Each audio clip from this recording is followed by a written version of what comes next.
ಸಾಕಷ್ಟು ಸಂಗತಿಗಳನ್ನು ಇವತ್ತು ಚರ್ಚೆ ಮಾಡ್ತೀವಿ. ಬೆಳಗ್ಗೆಯಿಂದ ಏನು ಚರ್ಚೆ ಆಗಿದೆ ಅದರ ಮುಂದುವರೆದ ಭಾಗ ಇದು. ಈ ಹಿಜಾಬ್ ವಿಚಾರಕ್ಕೆ ಸಂಬಂಧಪಟ್ಟಂಗೆ ಹೈಕೋರ್ಟ್ ತುಂಬ ಸ್ಪಷ್ಟವಾದಂಥ ಒಂದು ತೀರ್ಪು ಇವತ್ತೇನು ಹೊರಗಡೆ ಬಿತ್ತು, ಒಂದು ಸಂದೇಶ ರವಾನೆ ಆಯಿತು. ಅದಾದ ಮೇಲಿನ ಘಟನಾವಳಿಗಳೇನು, ಇದಕ್ಕೆ ಸಂಬಂಧಪಟ್ಟಂಗೆ ನಾಯಕರುಗಳು ಏನೇನು ಹೇಳ್ತಾರೆ.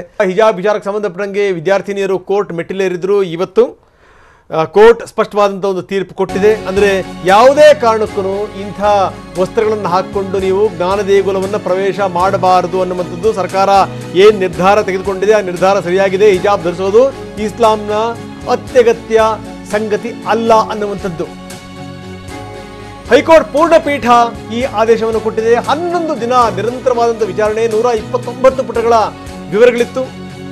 4 ಪ್ರಶ್ನೆಗಳು 4 ಉತ್ತರ. ಹಿಜಾಬ್ ಮಹಾ ತೀರ್ಪು ಹೊರಬಿತ್ತು ಅತ್ಯಂತ ಸರಳವಾಗಿ. ಇವತ್ತು ಬಂದಂಥ ಮುಖ್ಯ ನ್ಯಾಯಮೂರ್ತಿಗಳು ಮೊದಲು ಅದಕ್ಕೆ ಸಹಿ ಹಾಕಿದ್ರು, ಆಮೇಲೆ ಇನ್ನಿಬ್ಬರು ನ್ಯಾಯಮೂರ್ತಿಗಳು ಸಹಿ ಹಾಕಿದ್ರು. ಅದಾದ್ಮೇಲೆ ಏನಂದ್ರೆ ಇದಕ್ಕೆ ಪ್ರಶ್ನೆ, ಇದಕ್ಕೆ ಉತ್ತರ, ಇದಕ್ಕೆ ಪ್ರಶ್ನೆ, ಇದಕ್ಕೆ ಉತ್ತರ. 4 ಪ್ರಶ್ನೆಗಳು 4 ಉತ್ತರ. ಕೊನೆಗೆ ಏನಂದ್ರೆ ಬಂತು ಮಹಾ ತೀರ್ಪು. ಇಡೀ ದೇಶ ಇವತ್ತು ಕಾತರದಿಂದ ಕಾಯ್ತಾ ಇತ್ತು. ಇವತ್ತು ಹೈಕೋರ್ಟ್ನಲ್ಲಿ ಯಾವ ತೀರ್ಪು ಬರುತ್ತೆ ಅಂತ ಕಾಯ್ತಾ ಇತ್ತು. ಆ ತೀರ್ಪು ಬಂದಾಯಿತು. ಹಾಗಾದರೆ ತೀರ್ಪಲ್ಲಿ ಏನಂತ ಸ್ಪಷ್ಟವಾಗಿ ಹೇಳಲಾಗಿದೆ ಬನ್ನಿ ನೋಡೋಣ.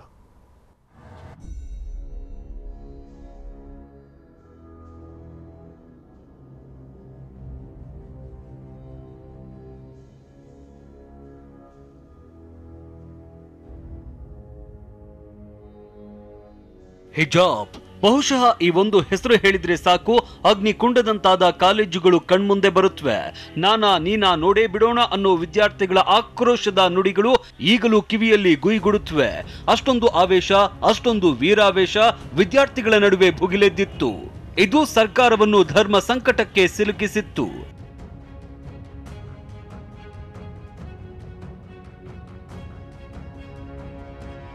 ಎಸ್, ರಾಜ್ಯದಲ್ಲಿ ಶುರುವಾದ ಹಿಜಾಬ್ ವರ್ಸಸ್ ಕೇಸರಿ ಕದನ ಅಂತಾರಾಷ್ಟ್ರೀಯ ಮಟ್ಟದಲ್ಲೂ ಜೋರಾಗಿನೇ ಸದ್ದು ಮಾಡಿತ್ತು.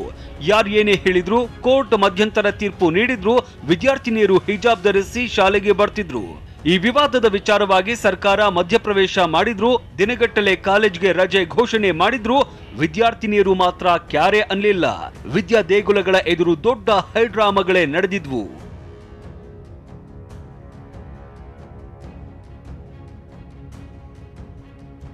ಎಷ್ಟೆಲ್ಲ ರಾದ್ಧಾಂತಗಳಾದ ಬಳಿಕ ಹಿಜಾಬ್ ವಿವಾದದ ಚೆಂಡು ಹೈಕೋರ್ಟ್ ಅಂಗಳಕ್ಕೆ ಪುಟಿದಿತ್ತು. ಹೈಕೋರ್ಟ್ನಲ್ಲಿ ವಿಚಾರಣೆ ಬಳಿಕ ಹಿಜಾಬ್ ವಿವಾದಕ್ಕೆ ಕೊನೆಗೂ ಫುಲ್ ಸ್ಟಾಪ್ ಬಿದ್ದಿದೆ.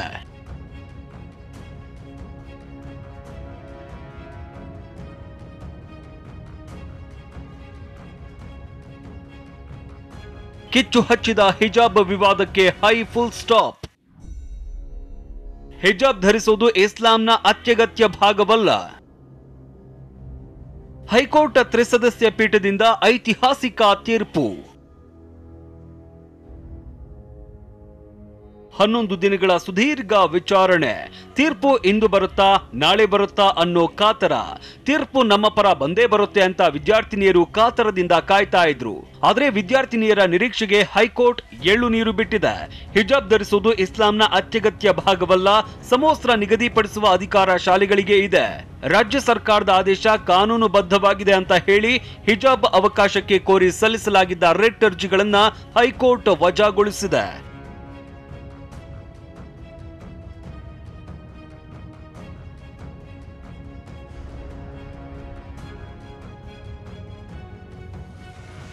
ನಾಲ್ಕು ಪ್ರಶ್ನೆ 4 ಉತ್ತರ ಹೊರಬಿತ್ತು ಹಿಜಾಬ್ ತೀರ್ಪು. ಮುಖ್ಯವಾಗಿ ಹಿಜಾಬ್ ಅವಕಾಶಕ್ಕೆ ಕೋರಿ ಸಲ್ಲಿಸಲಾಗಿದ್ದ ರಿಟ್ ಅರ್ಜಿಗಳನ್ನ ಪರಿಶೀಲಿಸಿದ ತ್ರಿಸದಸ್ಯ ಪೀಠ 4 ಪ್ರಶ್ನೆ ಹಾಗೂ 4 ಉತ್ತರಗಳ ಆಧಾರದ ಮೇಲೆ ಮಹತ್ವದ ತೀರ್ಪು ಹೊರಡಿಸಿದೆ. ಹಾಗಿದ್ರೆ 4 ಪ್ರಶ್ನೆಗಳು ಯಾವುವು, ಇದಕ್ಕೆ ಕಂಡುಕೊಂಡ ಉತ್ತರ ಏನು ಅಂತ ನೋಡೋದಾದ್ರೆ,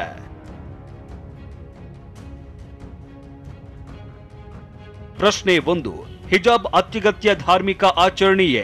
ಉತ್ತರ, ಹಿಜಾಬ್ ಇಸ್ಲಾಂನ ಅತ್ಯಗತ್ಯ ಆಚರಣೆಯಲ್ಲ. ಪ್ರಶ್ನೆ 2, ಸಮವಸ್ತ್ರ ಅಭಿವ್ಯಕ್ತಿಗೆ ಧಕ್ಕೆಯಾಗಲಿದೆಯಾ?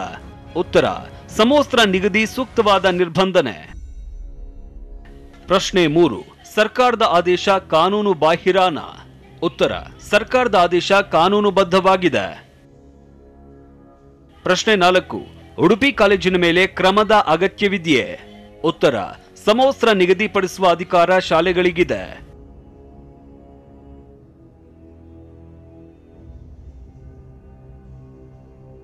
ಹೀಗೆ ಪ್ರಶ್ನೋತ್ತರದೊಂದಿಗೆ ಹಿಜಾಬ್ ವಿವಾದಕ್ಕೆ ಹೈಕೋರ್ಟ್ ಬ್ರೇಕ್ ಹಾಕಿದೆ. ಆದರೆ ಈ ವಿವಾದ ಸುಪ್ರೀಂ ಕದ ತಟ್ಟೋಕೆ ತುದಿಗಾಲಲ್ಲಿ ನಿಂತಿದೆ. ಮುಂದೆ ಮತ್ತೆ ಇನ್ಯಾವ ಸ್ವರೂಪ ಪಡೆದುಕೊಳ್ಳುತ್ತೋ ಕಾದು ನೋಡಬೇಕು. Bureau report, TV9.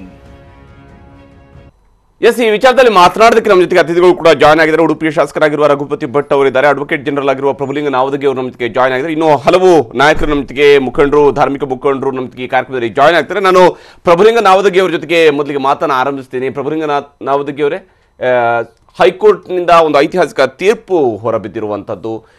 ತಾವು ಕೂಡ ಸರ್ಕಾರದ ಪರವಾದಂತಹ ವಾದವನ್ನು, ಅರ್ಜಿದಾರರ ವಾದಕ್ಕೆ ಪ್ರತಿವಾದವನ್ನು ತಾವು ಮಂಡಿಸಿದ್ರಿ. ಈ ತೀರ್ಪನ್ನು ತಾವು ಯಾವ ಸ್ವರೂಪದಲ್ಲಿ ನೋಡ್ತೀರಿ ನಾವದಗಿ ಅವರೇ? ಇದು ಒಂದು ರೀತಿಯಲ್ಲಿ ಭಾಳ ವಿಶೇಷವಾದ ತೀರ್ಪು ಅಂತ ಹೇಳ್ಬೋದು. ಅನುಚ್ಛೇದ 25 ಕೆಳಗಡೆ ಯಾವುದು ಅತ್ಯಗತ್ಯ ಧಾರ್ಮಿಕ ಆಚರಣೆ ಆಗುತ್ತೆ ಅಂತ ಪ್ರಶ್ನೆಗೆ ಇವತ್ತು ಹೈಕೋರ್ಟ್ ಭಾಳ ವಿಸ್ತಾರವಾಗಿ ಚರ್ಚಿಸಿ ಒಂದು ತೀರ್ಪನ್ನು ನೀಡಿದೆ. ಹೌದು, it is an important milestone in evolving constitutional jurisprudence ಅಂತ ನಾನು ಹೇಳ್ತೀನಿ.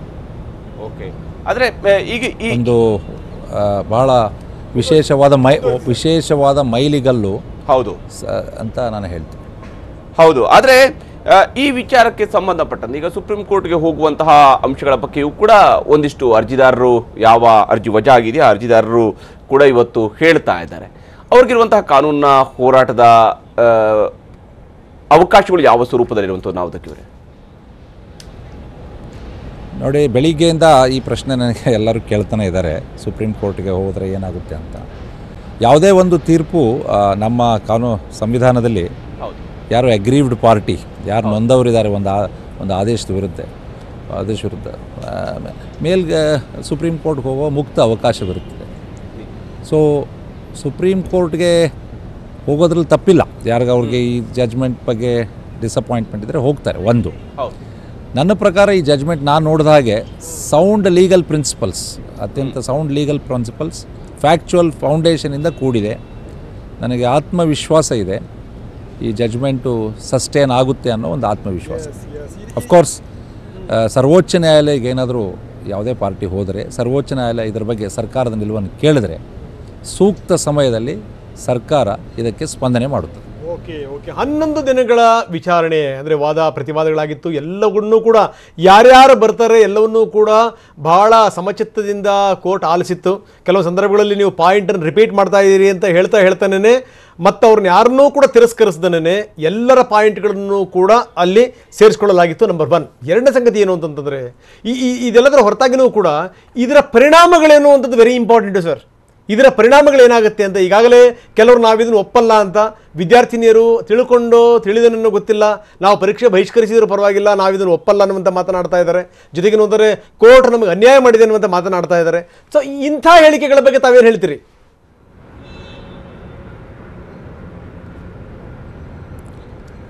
ನಾವು ಪ್ರಜಾಪ್ರಭುತ್ವದಲ್ಲಿ ಸಂಸ್ಥೆಗಳ ಬಗ್ಗೆ ನಂಬಿಕೆ ಇರಬೇಕು, ಸಂಸ್ಥೆಗಳ ಬಗ್ಗೆ ಗೌರವ ಇರಬೇಕು. ಯಾವತ್ತು ಸಂಸ್ಥೆಗಳ ಬಗ್ಗೆ ಗೌರವ ಅಥವಾ ನಂಬಿಕೆ ಇರೋದಿಲ್ಲ, ಅದು ಪ್ರಜಾಪ್ರಭುತ್ವಕ್ಕೆ ಮಾರಕವಾಗುತ್ತೆ. ಇದು ಒಂದು ಜನರಲ್ ಆಗಿ ಎಲ್ಲರೂ ಹೇಳೋದು. ಸೊ ನಾವು ಇವತ್ತು ಹೈಕೋರ್ಟ್ ಒಂದು ತೀರ್ಪು ಕೊಟ್ಟಿದೆ.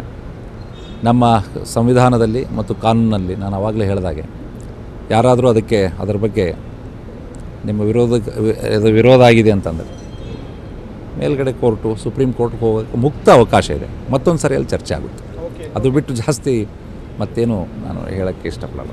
ತಾವು ಆಗಲೇ ಒಂದು ಮಾತನ್ನು ಹೇಳಿದ್ರಿ, ಇದು ಸುಪ್ರೀಂ ಕೋರ್ಟಿಗೆ ಹೋದರೂ ಕೂಡ ನಮಗೆ ನಂಬಿಕೆ ಇದೆ, ಯಾಕಂದರೆ ಎಲ್ಲವೂ ಕೂಡ ಸಾಕ್ಷ್ಯಾಧಾರಗಳ ಮೇಲೆ ಎಲ್ಲವನ್ನೂ ಕೂಡ ಅವಲೋಕಿಸಿನೇ ಈ ತೀರ್ಪು ಬಂದಿದೆ. ಹೀಗಾಗಿ ಸುಪ್ರೀಂ ಕೋರ್ಟಿಗೆ ಹೋದರೂ ಕೂಡ ಬಹುಶಃ ಇದೇ ತೀರ್ಪೇ ಬರುತ್ತೆ ಅಂತ.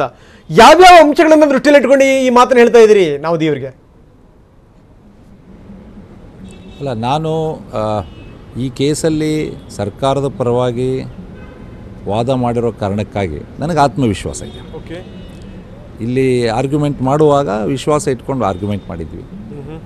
ಅವರು ಎಸೆನ್ಷಿಯಲ್ ರಿಲಿಜಿಯಸ್ ಪ್ರಾಕ್ಟೀಸ್ ಏನು ಫಂಡಮೆಂಟಲ್ ಪ್ರಿನ್ಸಿಪಲ್ ಅವ್ರು ರೇಸ್ ಮಾಡಿದ್ದಾರೆ, ಅಂದರೆ ಅತ್ಯವಶ್ಯಕ ಧಾರ್ಮಿಕ ಆಚರಣೆ ಅಂತ, ಆ ಪೂರಕವಾಗಿ ಯಾವುದೋ ದಾಖಲೆಗಳಾಗಲಿ ಯಾವುದೇ ಒಂದು ಎವಿಡೆನ್ಸ್ ಆಗಲಿ ಅವರು ಕೋರ್ಟಲ್ಲಿ ಕೊಟ್ಟಿದ್ದಿಲ್ಲ. ಓಕೆ, ಅದನ್ನು ಕೋರ್ಟ್ ಇವತ್ತು ಕಮೆಂಟ್ ಮಾಡಿದೆ. ಮೊದಲನೇದಾಗಿ. ಎರಡನೇದಾಗಿ ಹಿಜಾಬ್ ಧರಿಸುವುದು ಇಸ್ಲಾಮಿಕ್ ಫೇತ್ ಅವಿಭಾಜ್ಯ ಅಂಗ ಅಥವಾ ಅತ್ಯವಶ್ಯಕ ಧಾರ್ಮಿಕ ಆಚರಣೆಯನ್ನು ಹೇಳೋಕ್ಕೆ ಶಬರಿಮಲಾ ಜಜ್ಮೆಂಟ್ ಪ್ರಿನ್ಸಿಪಲ್ಸ್ನ ಟೆಸ್ಟನ್ನು ಫುಲ್ಫಿಲ್ ಮಾಡೋದಿಲ್ಲ. ಈ ಎರಡೂ ಅಂಶಗಳು ನನ್ನ ಪ್ರಕಾರ ಭಾಳ ಬಲವಾಗಿ ಈ ಜಜ್ಮೆಂಟ್ ಪರ ಇದೆ ಅಂತ ನಾನು ಹೇಳ್ತೀನಿ. ಇಷ್ಟು ಹೇಳಿದ ಮೇಲೆಯೂ ನಾವು ವಕೀಲರಾಗಿ ಸಂವಿಧಾನದಲ್ಲಿ ಮುಂದಿನ ಕೋರ್ಟ್ಗೆ ಹೋದಾಗ, ಸರ್ವೋಚ್ಚ ನ್ಯಾಯಾಲಯದಲ್ಲಿ ಹೋದಾಗ ಏನು ಬೇಕಾ ಮತ್ತೊಂದು ಸರಿ ಇದನ್ನು ಪುನರ್ ಪರಿಶೀಲಿಸ್ಬೋದು. ಹೀಗೆ ಆಗುತ್ತೆ ಅಂತ ಏನೂ ಹೇಳೋಕ್ಕಾಗೋದಿಲ್ಲ. ಆದರೆ ಈಗಿರೋ ಪ್ರಿನ್ಸಿಪಲ್ಸು ಜಜ್ಮೆಂಟ್ ನೋಡಿದ್ರೆ ಒಂದು ರೀತಿಯಲ್ಲಿ it is based on sound legal principles ಅಂತ ನಾನು ಹೇಳ್ತೀನಿ. ಯಾವುದೇ ಜಜ್ಮೆಂಟ್ ಇನ್ಫ್ಯಾಲಿಬಲ್ ಅಲ್ಲ, ಯಾವುದೇ ಜಜ್ಮೆಂಟ್ ಫೈನಲ್ ಅಲ್ಲ. ಮೇಲ್ಗಡೆ ಕೋರ್ಟ್ ಅದನ್ನು ಆಲ್ವೇಸ್ ಮಾಡ್ಬೋದು. ಆದರೆ ಈಗಿರುವ ಕಾನೂನಲ್ಲಿರುವ ಅಂಶಗಳನ್ನು ನೋಡಿದ್ರೆ ಒಂದು ರೀತಿಯಲ್ಲಿ it is based on sound legal principles ಅಂತ ಮತ್ತೊಂದು ಸರಿ ನಾನು ಹೇಳ್ತೀನಿ. ಈಗ ಪ್ರಭುಲಿಂಗ ನಾವದಗಿವರೆ ಈಗ ಶಬರಿಮಲೆಯ ವಿಚಾರದಲ್ಲಿ ಇರುವಂತಹ ಒಂದು ಜಡ್ಜ್ಮೆಂಟನ್ನು ಕೂಡ ಅನೇಕರು ಈಗ ವಾದಿಸೋದಲ್ಲಿ ಕೋರ್ಟ್ ಮಾಡ್ತಾರೆ. ಅಲ್ಲಿ ಕರೆಕ್ಟಾಗಿ ಅದರ ಪಾಲನೆ ಆಗಿಲ್ಲ.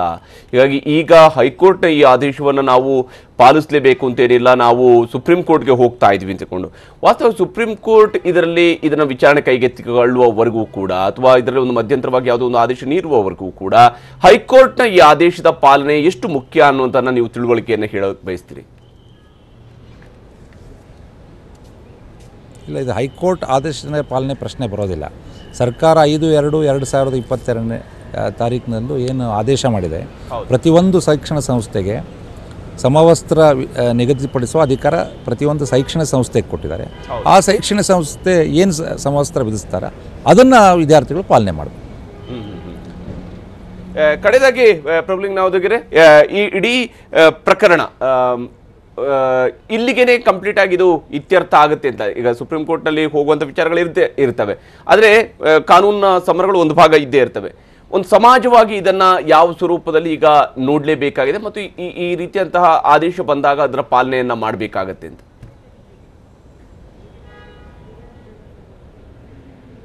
ಇಲ್ಲ, ನೀವು ಅದಕ್ಕೆ ಶಬರಿಮಲಾ ಜಜ್ಮೆಂಟಲ್ಲಿ ಯಾಕೆ ಅದು ಮುಖ್ಯ ಅಂದರೆ ನಾನು ಆರ್ಗ್ಯುಮೆಂಟಲ್ಲಿ ಹೇಳಿದೆ, ರಿಲೀಜಿಯಸ್ ಪ್ರಾಕ್ಟೀಸ್ ಇದ್ದರೂ ಕಾನ್ಸ್ಟಿಟ್ಯೂಷನಲ್ ಕೋರ್ಟ್ ನಮ್ಮ ಸಂವಿಧಾನದಲ್ಲಿ ಹೇಗಿದೆ ಅದರ ಮೇಲೆ ಇದು ಡ್ಯೂಟಿ ಬಂದಿದೆ ಟು ಡಿಸೈಡ್ ದಿಸ್ ಇಶ್ಯೂಸ್. ಯಾರಾದರೂ ಒಬ್ಬರು ನಿರ್ಧಾರ ಮಾಡಲೇಬೇಕಲ್ಲ. ಸೊ ನಮ್ಮ ಕಾನ್ಸ್ಟಿಟ್ಯೂಷನಲ್ಲಿ ಶಬರಿಮಲಾ ಕೇಸಲ್ಲಿ ಅದನ್ನು ಹೇಳಿದ್ರು ಅವರು, court has occupied the central role to decide upon even in respect of religious practices ಅಂತ. ಸೊ ಇವತ್ತು ಕೋರ್ಟ್ ಹೇಳಿದಾಗ ನಾವು ಎಲ್ಲರೂ ಅದನ್ನು ತಲೆಬಾಗಿ ಒಪ್ಕೋಬೇಕಾಗುತ್ತೆ. ನಮಗೆ ಅದಕ್ಕೆ ಒಪ್ಪಿಗೆ ಆಗಲಿಲ್ಲ ಅಂದರೆ ಮೇಲ್ಗಡೆ ಕೋರ್ಟ್ಗೆ ಹೋಗಬೇಕು. ಬಟ್ ತಮ್ಮ ಪ್ರಶ್ನೆ ಸಮಾಜ ಹೇಗೆ ಇದಕ್ಕೆ ರಿಯಾಕ್ಟ್ ಮಾಡಬೇಕಂದ್ರೆ ಅಲ್ಟಿಮೇಟ್ಲಿ ಕೋರ್ಟ್ ಇಂಟರ್ಪ್ರಿಟೇಷನೇ ಫೈನಲ್ ಅಂತ ನಾನು ಹೇಳ್ತೀನಿ. ಕೊನೆಯದಾಗಿ ನಾನು ಒಂದು ಮಾತನ್ನು ಕೇಳಬೇಕು ನಾವು ಅದಕ್ಕೆ ಇವರಿಗೆ ಇಲ್ಲಿ ಬಹಳ ಗಮನಿಸಬೇಕಾದಂಥ ಸಂಗತಿ ಅಂದರೆ ಸರ್, ಇದು ಬಹಳ ಸೂಕ್ಷ್ಮವಾದಂಥ ವಿಷಯ. ನಂಬರ್ 1 ಜೊತೆಗೆ ಏನಂದರೆ ಧರ್ಮಕ್ಕೆ ಸಂಬಂಧಪಟ್ಟಿರುವಂಥ ಸಂಗತಿ. ಎಲ್ಲೋ ಒಂದು ಕಡೆಗೆ ಒಂದು ಕಾಲೇಜಲ್ಲಿ ಶುರುವಾಗಿದ್ದು 6 ಜನ ವಿದ್ಯಾರ್ಥಿನಿಯರಿಂದ ಶುರುವಾಗಿದ್ದು 12 ವಿದ್ಯಾರ್ಥಿನಿಯರಿಗೆ ಅದು ವಿಸ್ತರಿಸಿ ಅಕ್ಕಪಕ್ಕದ ಕಾಲೇಜುಗಳಿಗೆ ವಿಸ್ತರಿಸಿ ಅಕ್ಕಪಕ್ಕದ ಜಿಲ್ಲೆಗಳಿಗೆ ವಿಸ್ತರಿಸಿ ಇಡೀ ರಾಜ್ಯವನ್ನು ವ್ಯಾಪಿಸ್ಕೊಂಡು ಬೇರೆ ಬೇರೆ ರಾಜ್ಯಗಳಲ್ಲೂ ಕೂಡ ಪ್ರತಿಧ್ವನಿಸಿ ಗಡಿಯನ್ನು ದಾಟಿ ಅಂತಾರಾಷ್ಟ್ರೀಯ ಮಾಧ್ಯಮಗಳಲ್ಲಿ ಬಂದು ಯಾರ್ಯಾರೋ ನೋಬೆಲ್ ಪುರಸ್ಕೃತರಲ್ಲ ಅವರೆಲ್ಲ ಕೂಡ ಮಾತಾಡಂಗಾಗಿ ಎಲ್ಲೋ ಒಂದು ಕಡೆಗೆ ಇದು ಕಪ್ಪು ಚುಕ್ಕಿ ಆಗ್ಬಿಡುತ್ತೆ ಅನ್ನುವಂಥದ್ದು ಇತ್ತಲ್ಲ, ಇದು ಹೀಗೆ ಬಗೆಹರಿಯುತ್ತೆ. ಒಂದು ಒಂದು ಒಂದು ಚಾಲೆಂಜಿಂಗ್ ಸಂಗತಿ ಆಗಿತ್ತು ಸರ್ಕಾರಕ್ಕಾಗಲಿ ತಮಗಾಗಲಿ. ಏನಂತೀರಿ ಇದ್ರ ಬಗ್ಗೆ? ಇಲ್ಲ, ನಾನು ಅದನ್ನೇ ಜಸ್ಟ್ ನಾನು ಏನು ಹೇಳಿದೆ ಅದನ್ನೇ ಹೇಳ್ತೀನಿ. ಅಲ್ಟಿಮೇಟ್ಲಿ ಪ್ರಜಾಪ್ರಭುತ್ವದಲ್ಲಿ ಯಾವುದೇ ಒಂದು ವಾದ ವಿವಾದ ಆಗಲಿ ಈ ಥರ ಬರೋ ಪ್ರಶ್ನೆಗಳಾಗಲಿ ಕಾನ್ಸ್ಟಿಟ್ಯೂಷನಲ್ ಕೋರ್ಟ್ಸ್ ಇವೆ, ಅವರು ಡಿಸೈಡ್ ಮಾಡ್ತಾರೆ. ಕೊನೆಗೆ ಮಾಡಿದ್ದಾರೆ, ಇವತ್ತು ಅದನ್ನು ಒಪ್ಕೋಬೇಕು. ಎಸ್ ಪ್ರಭುಲಿಂಗ ನಾವದಗಿ ಅವರೇ ಧನ್ಯವಾದ. ಇಷ್ಟೊತ್ತು ಟಿವಿ ಜೊತೆಗೆ ಜಾಯ್ನ್ ಆಗಿ ತಮ್ಮ ಅಭಿಪ್ರಾಯವನ್ನ ಶೇರ್ ಮಾಡ್ಕೊಂಡಿದ್ದಕ್ಕಾಗಿ. ಇದು ಪ್ರಭುಲಿಂಗ ನಾವದಗಿ ಅವರು ಈ ಕೋರ್ಟ್ನ ಜಜ್ಮೆಂಟ್ ಬಗ್ಗೆ ವ್ಯಕ್ತಪಡಿಸಿರುವಂತಹ ಅಭಿಪ್ರಾಯ. ಇಲ್ಲಿಗ ಹೈಕೋರ್ಟ್ ಒಂದು ಆದೇಶವನ್ನು ನೀಡಿದಾಗ ಅದನ್ನು ನಾವು ಒಪ್ಕೊಳ್ಬೇಕಾಗತ್ತೆ. ನ್ಯಾಯಾಲಯದ ಆದೇಶಗಳನ್ನು ಪಾಲನೆ ಮಾಡುವಂಥದ್ದು ಕೂಡ ಮುಖ್ಯ. ಹಾಗೆಯೇ ಸರ್ಕಾರದ ಆದೇಶ ಏನಿತ್ತು ಅದು ಸರಿಯಾಗಿದೆ ಅನ್ನೋದನ್ನ ಕೋರ್ಟ್ ಹೇಳಿದ ನಂತರ ಈಗ ಅದನ್ನು ಪಾಲನೆ ಮಾಡುವಂಥದ್ದು ಕೂಡ ಪ್ರತಿಯೊಬ್ಬ ವಿದ್ಯಾರ್ಥಿಗಳ ಕರ್ತವ್ಯವೂ ಕೂಡ ಆಗಿರುತ್ತೆ ಅನ್ನುವಂಥದ್ದು.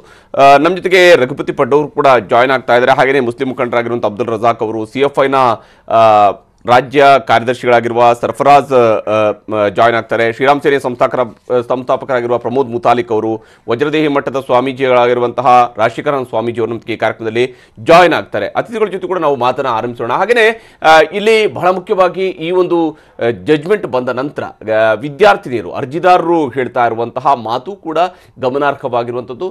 ನಮಗೆ ನಮ್ಮ ಹೋರಾಟಕ್ಕೆ ಹಿನ್ನಡೆಯಾಗಿದೆ ಅನ್ನುವಂತಹ ರೀತಿಯಲ್ಲಿ ಹೇಳೋದಕ್ಕಿಂತ ಹೆಚ್ಚಾಗಿ ಅವರು ಹೇಳಿರುವಂತಹ ಬಳಸಿರುವಂತಹ ಕೆಲವೊಂದು ಪದಗಳಿದಾವಲ್ಲ, ನಮ್ಮ ದೇಶದಲ್ಲಿ ನಮಗೆ ಚೂರಿ ಹಾಕಿದ್ದಾರೆ ಅನ್ನುವಂತಹ ಮಾತಿರ್ಬೋದು. ನ್ಯಾಯ ಸಿಗೋವರೆಗೂ ಹೋರಾಡ್ತೀವಿ ಅನ್ನುವಂತಹ ವಿಚಾರಗಳನ್ನು ಹೇಳ್ತಾ ಇದ್ದಾರೆ. ನಿಜ, ನ್ಯಾಯ ಸಿಗೋವರೆಗೂ ಹೋರಾಟವನ್ನು ಮಾಡಬೇಕು ಅಂತ ಹೇಳುವ ಸಂದರ್ಭದಲ್ಲಿ ನಮಗೆ ನಮ್ಮ ಧರ್ಮಗ್ರಂಥದಲ್ಲಿ ಇದನ್ನು ಹೇಳಿತ್ತು, ಹಾಗಾಗಿ ಧರ್ಮಗ್ರಂಥ ಹೇಳಿದ್ದೇ ಮುಖ್ಯ ಅಂತ ಹೇಳಿ ಆದರೆ ನೀವು ಕೋರ್ಟ್ಗೆ ಹೋಗಬೇಕಾದ ಅವಶ್ಯಕತೆ ಏನಿತ್ತು? ನಿಮಗೆ ಧರ್ಮಗ್ರಂಥ ಹೇಳಿದ್ದನ್ನೇ ಕೋರ್ಟ್ ಕೂಡ ಹೇಳುತ್ತೆ ಅಂತ ಹೇಳುವಂಥ ವಿಶ್ವಾಸ ಹೇಗಿತ್ತು? ಹಾಗಾದರೆ ಈ ರೀತಿಯಂಥ ಪ್ರಶ್ನೆಗಳು ಕೂಡ ಸಹಜವಾಗಿ ಉದ್ಭವ ಆಗುವಂಥದ್ದು. ಇಂತಹ ಅನೇಕ ಅಂಶಗಳ ಬಗ್ಗೆಯೂ ಕೂಡ ನಾವು ಈ ಒಂದು ಕಾರ್ಯಕ್ರಮದ ಸಂದರ್ಭದಲ್ಲಿ ಚರ್ಚೆಯನ್ನು ಕೂಡ ನಡೆಸೋಣ. ಮತ್ತು ವಿಶೇಷವಾಗಿ ಹಿಜಾಬ್ ಧರಿಸದಿದ್ದರೆ ಇಸ್ಲಾಂನ ವೈಭವ ನಾಶ ಆಗೋದಿಲ್ಲ ಅನ್ನುವಂಥದ್ದನ್ನ ಇಲ್ಲಿ ಹೈಕೋರ್ಟ್ ಹೇಳ್ತಾ ಇದ್ರೆ, ಆ ಕಡೆ ವಿದ್ಯಾರ್ಥಿಗಳು ಹೇಳ್ತಾ ಇದ್ದಾರೆ ಹಿಜಾಬ್ ನಮ್ಮ ಧಾರ್ಮಿಕ ಹಕ್ಕು, ಅದನ್ನ ನಾವು ಹಾಕಬೇಕು. ಸುಪ್ರೀಂ ಕೋರ್ಟ್ನಲ್ಲಿ ಒಂದು ಕೇವಿಯಟ್ ಅನ್ನ ಸಲ್ಲಿಕೆ ಮಾಡಲಾಗಿದೆ. ಹಿಜಾಬ್ ಪ್ರಕರಣದಲ್ಲಿ ನಮ್ಮ ಮನವಿಯನ್ನು ಆಲಿಸಬೇಕು ಅಂತ ಹೇಳುವಂತ ಒಂದು ಅರ್ಜಿಯನ್ನ ಈಗ ಸಲ್ಲಿಸಲಾಗಿದೆ. ಸುಪ್ರೀಂ ಕೋರ್ಟ್ಗೆ ಕೇವಿಯಟ್ ಅನ್ನ ಹಿಂದೂ ಸೇನೆಯ ಕಡೆಯಿಂದ ಈ ಒಂದು ಕೇವಿಯಟ್ ಅನ್ನ ಸಲ್ಲಿಕೆ ಮಾಡಿರುವಂತದ್ದು. ಸುಪ್ರೀಂ ಕೋರ್ಟ್ ನಲ್ಲಿ ಒಂದು ಕೇವಿಯಟ್ ಅರ್ಜಿ ಈಗ ಸಲ್ಲಿಕೆಯಾಗಿದೆ. ನಮ್ಮ ಮನವಿಯನ್ನ ಆಲಿಸಬೇಕು ಅನ್ನೋದನ್ನ ಹಿಂದೂ ಸೇನಾ ಹೇಳ್ತಾ ಇದೆ. ಸುಪ್ರೀಂ ಕೋರ್ಟ್ಗೆ ಕೇವಿಯಟ್ ಅನ್ನ ಹಿಂದೂ ಸೇನಾ ಈಗ ಸಲ್ಲಿಕೆ ಮಾಡಿರುವಂತದ್ದು. ಬಹುತೇಕ ಈ ಒಂದು ಪ್ರಕರಣದ ವಿಚಾರಣೆಯನ್ನ ಮುಂದಿನ ಹಂತಗಳಲ್ಲಿ ಸುಪ್ರೀಂ ಕೋರ್ಟ್ನ ಮೆಟ್ಟಿಲೇರುವಂತಹ ಸಾಧ್ಯತೆಗಳೆಲ್ಲವೂ ಕೂಡ ಇದೆ. ಅರ್ಜಿದಾರರ ಪರ ವಕೀಲರು ಕೂಡ ಈ ನಿಟ್ಟಿನಲ್ಲಿ ಬೇಕಾದಂತಹ ಆಲೋಚನೆಗಳನ್ನು ಮಾಡ್ತಾರೆ. ಮತ್ತು ಇಡೀ ಪ್ರಕರಣದಲ್ಲಿ ಮೂಲಭೂತವಾಗಿ ಚರ್ಚೆಗೆ ಬಂದಿರುವಂತದ್ದು ಹಿಜಾಬ್ ಅನ್ನುವಂಥದ್ದು ಧಾರ್ಮಿಕ ಅತ್ಯಗತ್ಯ ಭಾಗ ಹೌದು ಅಲ್ವೋ ಅನ್ನುವಂತಹ ವಿಚಾರಕ್ಕೆ ಸಂಬಂಧಿಸಿದೆ. ಧಾರ್ಮಿಕ ಪಂಡಿತರುಗಳು ಈ ವಿಚಾರದಲ್ಲಿ ನಾನಾ ಅಭಿಪ್ರಾಯಗಳನ್ನು ವ್ಯಕ್ತಪಡಿಸ್ತಾ ಇದ್ದಾರೆ ನಿಜ. ಆದರೆ ಒಂದು ಕಡೆಯಲ್ಲಿ ಸುಪ್ರೀಂ ಕೋರ್ಟ್ನಲ್ಲಿ ಸಲ್ಲಿಕೆ ಆಗಿರುವಂತಹ ಕೇವಿಯಟ್ ಸುಪ್ರೀಂ ಕೋರ್ಟ್ನ ಮೆಟ್ಲೇರ್ತೀವಿ ಅನ್ನುವಂತಹ ಮಾತನ್ನ ವಿದ್ಯಾರ್ಥಿಗಳು ಹೇಳ್ತಾರೆ. ಇದು ಕಾನೂನಿನ ರೂಪದಲ್ಲಿರುವಂತಹ ಅವಕಾಶ. ಆದರೆ ಈಗ ಆದೇಶದ ಪಾಲನೆ, ಕೋರ್ಟ್ನ ಆದೇಶ ಪಾಲನೆ, ಸರ್ಕಾರದ ಆದೇಶಗಳ ಪಾಲನೆ ಇವುಗಳನ್ನು ಹೇಗೆ ಮಾಡೋದಕ್ಕೆ ಸಾಧ್ಯ ಆಗತ್ತೆ? ವಿದ್ಯಾಮಂದಿರಗಳಲ್ಲಿ ಇನ್ನಾದರೂ ಕೂಡ ಶೈಕ್ಷಣಿಕ ವಾತಾವರಣ ಸರಿಯಾಗಿರುತ್ತಾ? ಎಲ್ಲ ಪ್ರಶ್ನೆಗಳಿಗೂ ಕೂಡ ಉತ್ತರವನ್ನ ಕಂಡುಕೊಳ್ಳುವಂತಹ ಪ್ರಯತ್ನವನ್ನು ಮಾಡೋಣ ಇವತ್ತಿನ ಕಾರ್ಯಕ್ರಮದಲ್ಲಿ. ನಮ್ಮ ಜೊತೆಗೆ ಜಾಯ್ನ್ ಆಗಿದ್ದಾರೆ ಅಬ್ದುಲ್ ರಜಾಕ್, ಮುಸ್ಲಿಂ ಮುಖಂಡರು, ಸರ್ಫರಾಜ್ CFI ಮುಖಂಡ ನಮ್ಮ ಜೊತೆಗೆ ಜಾಯ್ನ್ ಆಗಿದ್ದಾರೆ. ಪ್ರಮೋದ್ ಮುತಾಲಿಕ್, ಶ್ರೀರಾಮ್ ಸೇನೆ ಸಂಸ್ಥಾಪಕರು ನಮ್ಮ ಜೊತೆಗೆ ಜಾಯ್ನ್ ಆಗ್ತಾ ಇದ್ದಾರೆ. ರಾಜಶೇಖರಾನಂದ ಸ್ವಾಮೀಜಿ, ವಜ್ರದೇಹಿ ಮಠ ಗುರುಪುರ ನಮ್ಮ ಜೊತೆಗೆ ಜಾಯ್ನ್ ಆಗ್ತಾ ಇದ್ದಾರೆ. ರಘುಪತಿ ಭಟ್, ಉಡುಪಿ ಶಾಸಕರು ನಮ್ಮ ಜೊತೆಗೆ ಇದ್ದಾರೆ. ಪ್ರಭುಲಿಂಗ ನಾವದಗಿ ಇಲ್ಲಿ ತನಕ ಅವರು ಮಾತಾಡಿದ್ದಾರೆ. ಮುಕ್ತಾರ್ ಅಬ್ಬಾಸ್ ಅಲಿ, ಮುಸ್ಲಿಂ ಚಿಂತಕರು ನಮ್ಮ ಜೊತೆಗೆ ಜಾಯ್ನ್ ಆಗ್ತಾ ಇದ್ದಾರೆ. ಬನ್ನಿ, ರಘುಪತಿ ಭಟ್ರು ನಮ್ಮೊಂದಿಗೆ ಸಂಪರ್ಕದಲ್ಲಿದ್ದಾರೆ. ರಘುಪತಿ ಭಟ್ರೆ, ಗಮನಿಸ್ತಾ ಇದ್ದೀರಿ, ನಿಜಕ್ಕೂ ಒಂದು ಐತಿಹಾಸಿಕ ತೀರ್ಪು ಅಂತ ಬಣ್ಣಿಸಲಾಗ್ತಾ ಇದೆ. ಯಾಕಂದರೆ ಇಡೀ ದೇಶ ಇವತ್ತು ಕರ್ನಾಟಕ ಕಡೆ ನೋಡ್ತಾ ಇತ್ತು, ಹೈಕೋರ್ಟ್ ಕಡೆ ನೋಡ್ತಾ ಇತ್ತು. ಇವತ್ತು ಆ ತೀರ್ಪು ಬಂದಿದೆ. ಏನು ಹೇಳ್ತೀರಿ ತೀರ್ಪಿನ ಬಗ್ಗೆ?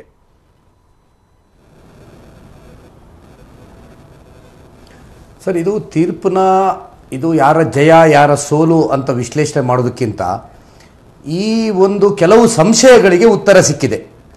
2-3 ಒಂದು ಹಿಜಾಬ್ ಧಾರ್ಮಿಕ ಒಂದು ಕಡ್ಡಾಯವಾಗಿ ಧರಿಸಬೇಕಾದಂತಹದ್ದು ಕುರಾನ್ನಲ್ಲಿ ಅಂತ ಹೇಳೋದಕ್ಕೆ ಉತ್ತರ ಸಿಕ್ಕಿದೆ.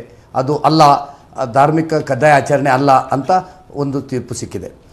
ಎರಡನೇದ್ದು ಕಾಲೇಜ್ ಅಭಿವೃದ್ಧಿ ಸಮಿತಿಯ ಬಗ್ಗೆ ಚರ್ಚೆ ಇತ್ತು. ಅದಕ್ಕೆ ಅಧಿಕಾರ ಇಲ್ಲ, unauthorised president of the CDC ಅಂತ ನಮ್ಮ ಮೇಲೆ ವಾದ ಮಾಡುವಾಗ ನಮ್ಮನ್ನು ಹಾಕಿದ ಹಾಗೆ ರಘುಪತಿ ಭಟ್ರು unauthorised president of the CDC ಅಂತ. ಅದಕ್ಕೆ ಅದು CDCಗೆ ಅಧಿಕಾರ ಇದೆ ಅಂತ ಹೇಳುವಂಥದ್ದಾಗಿದೆ.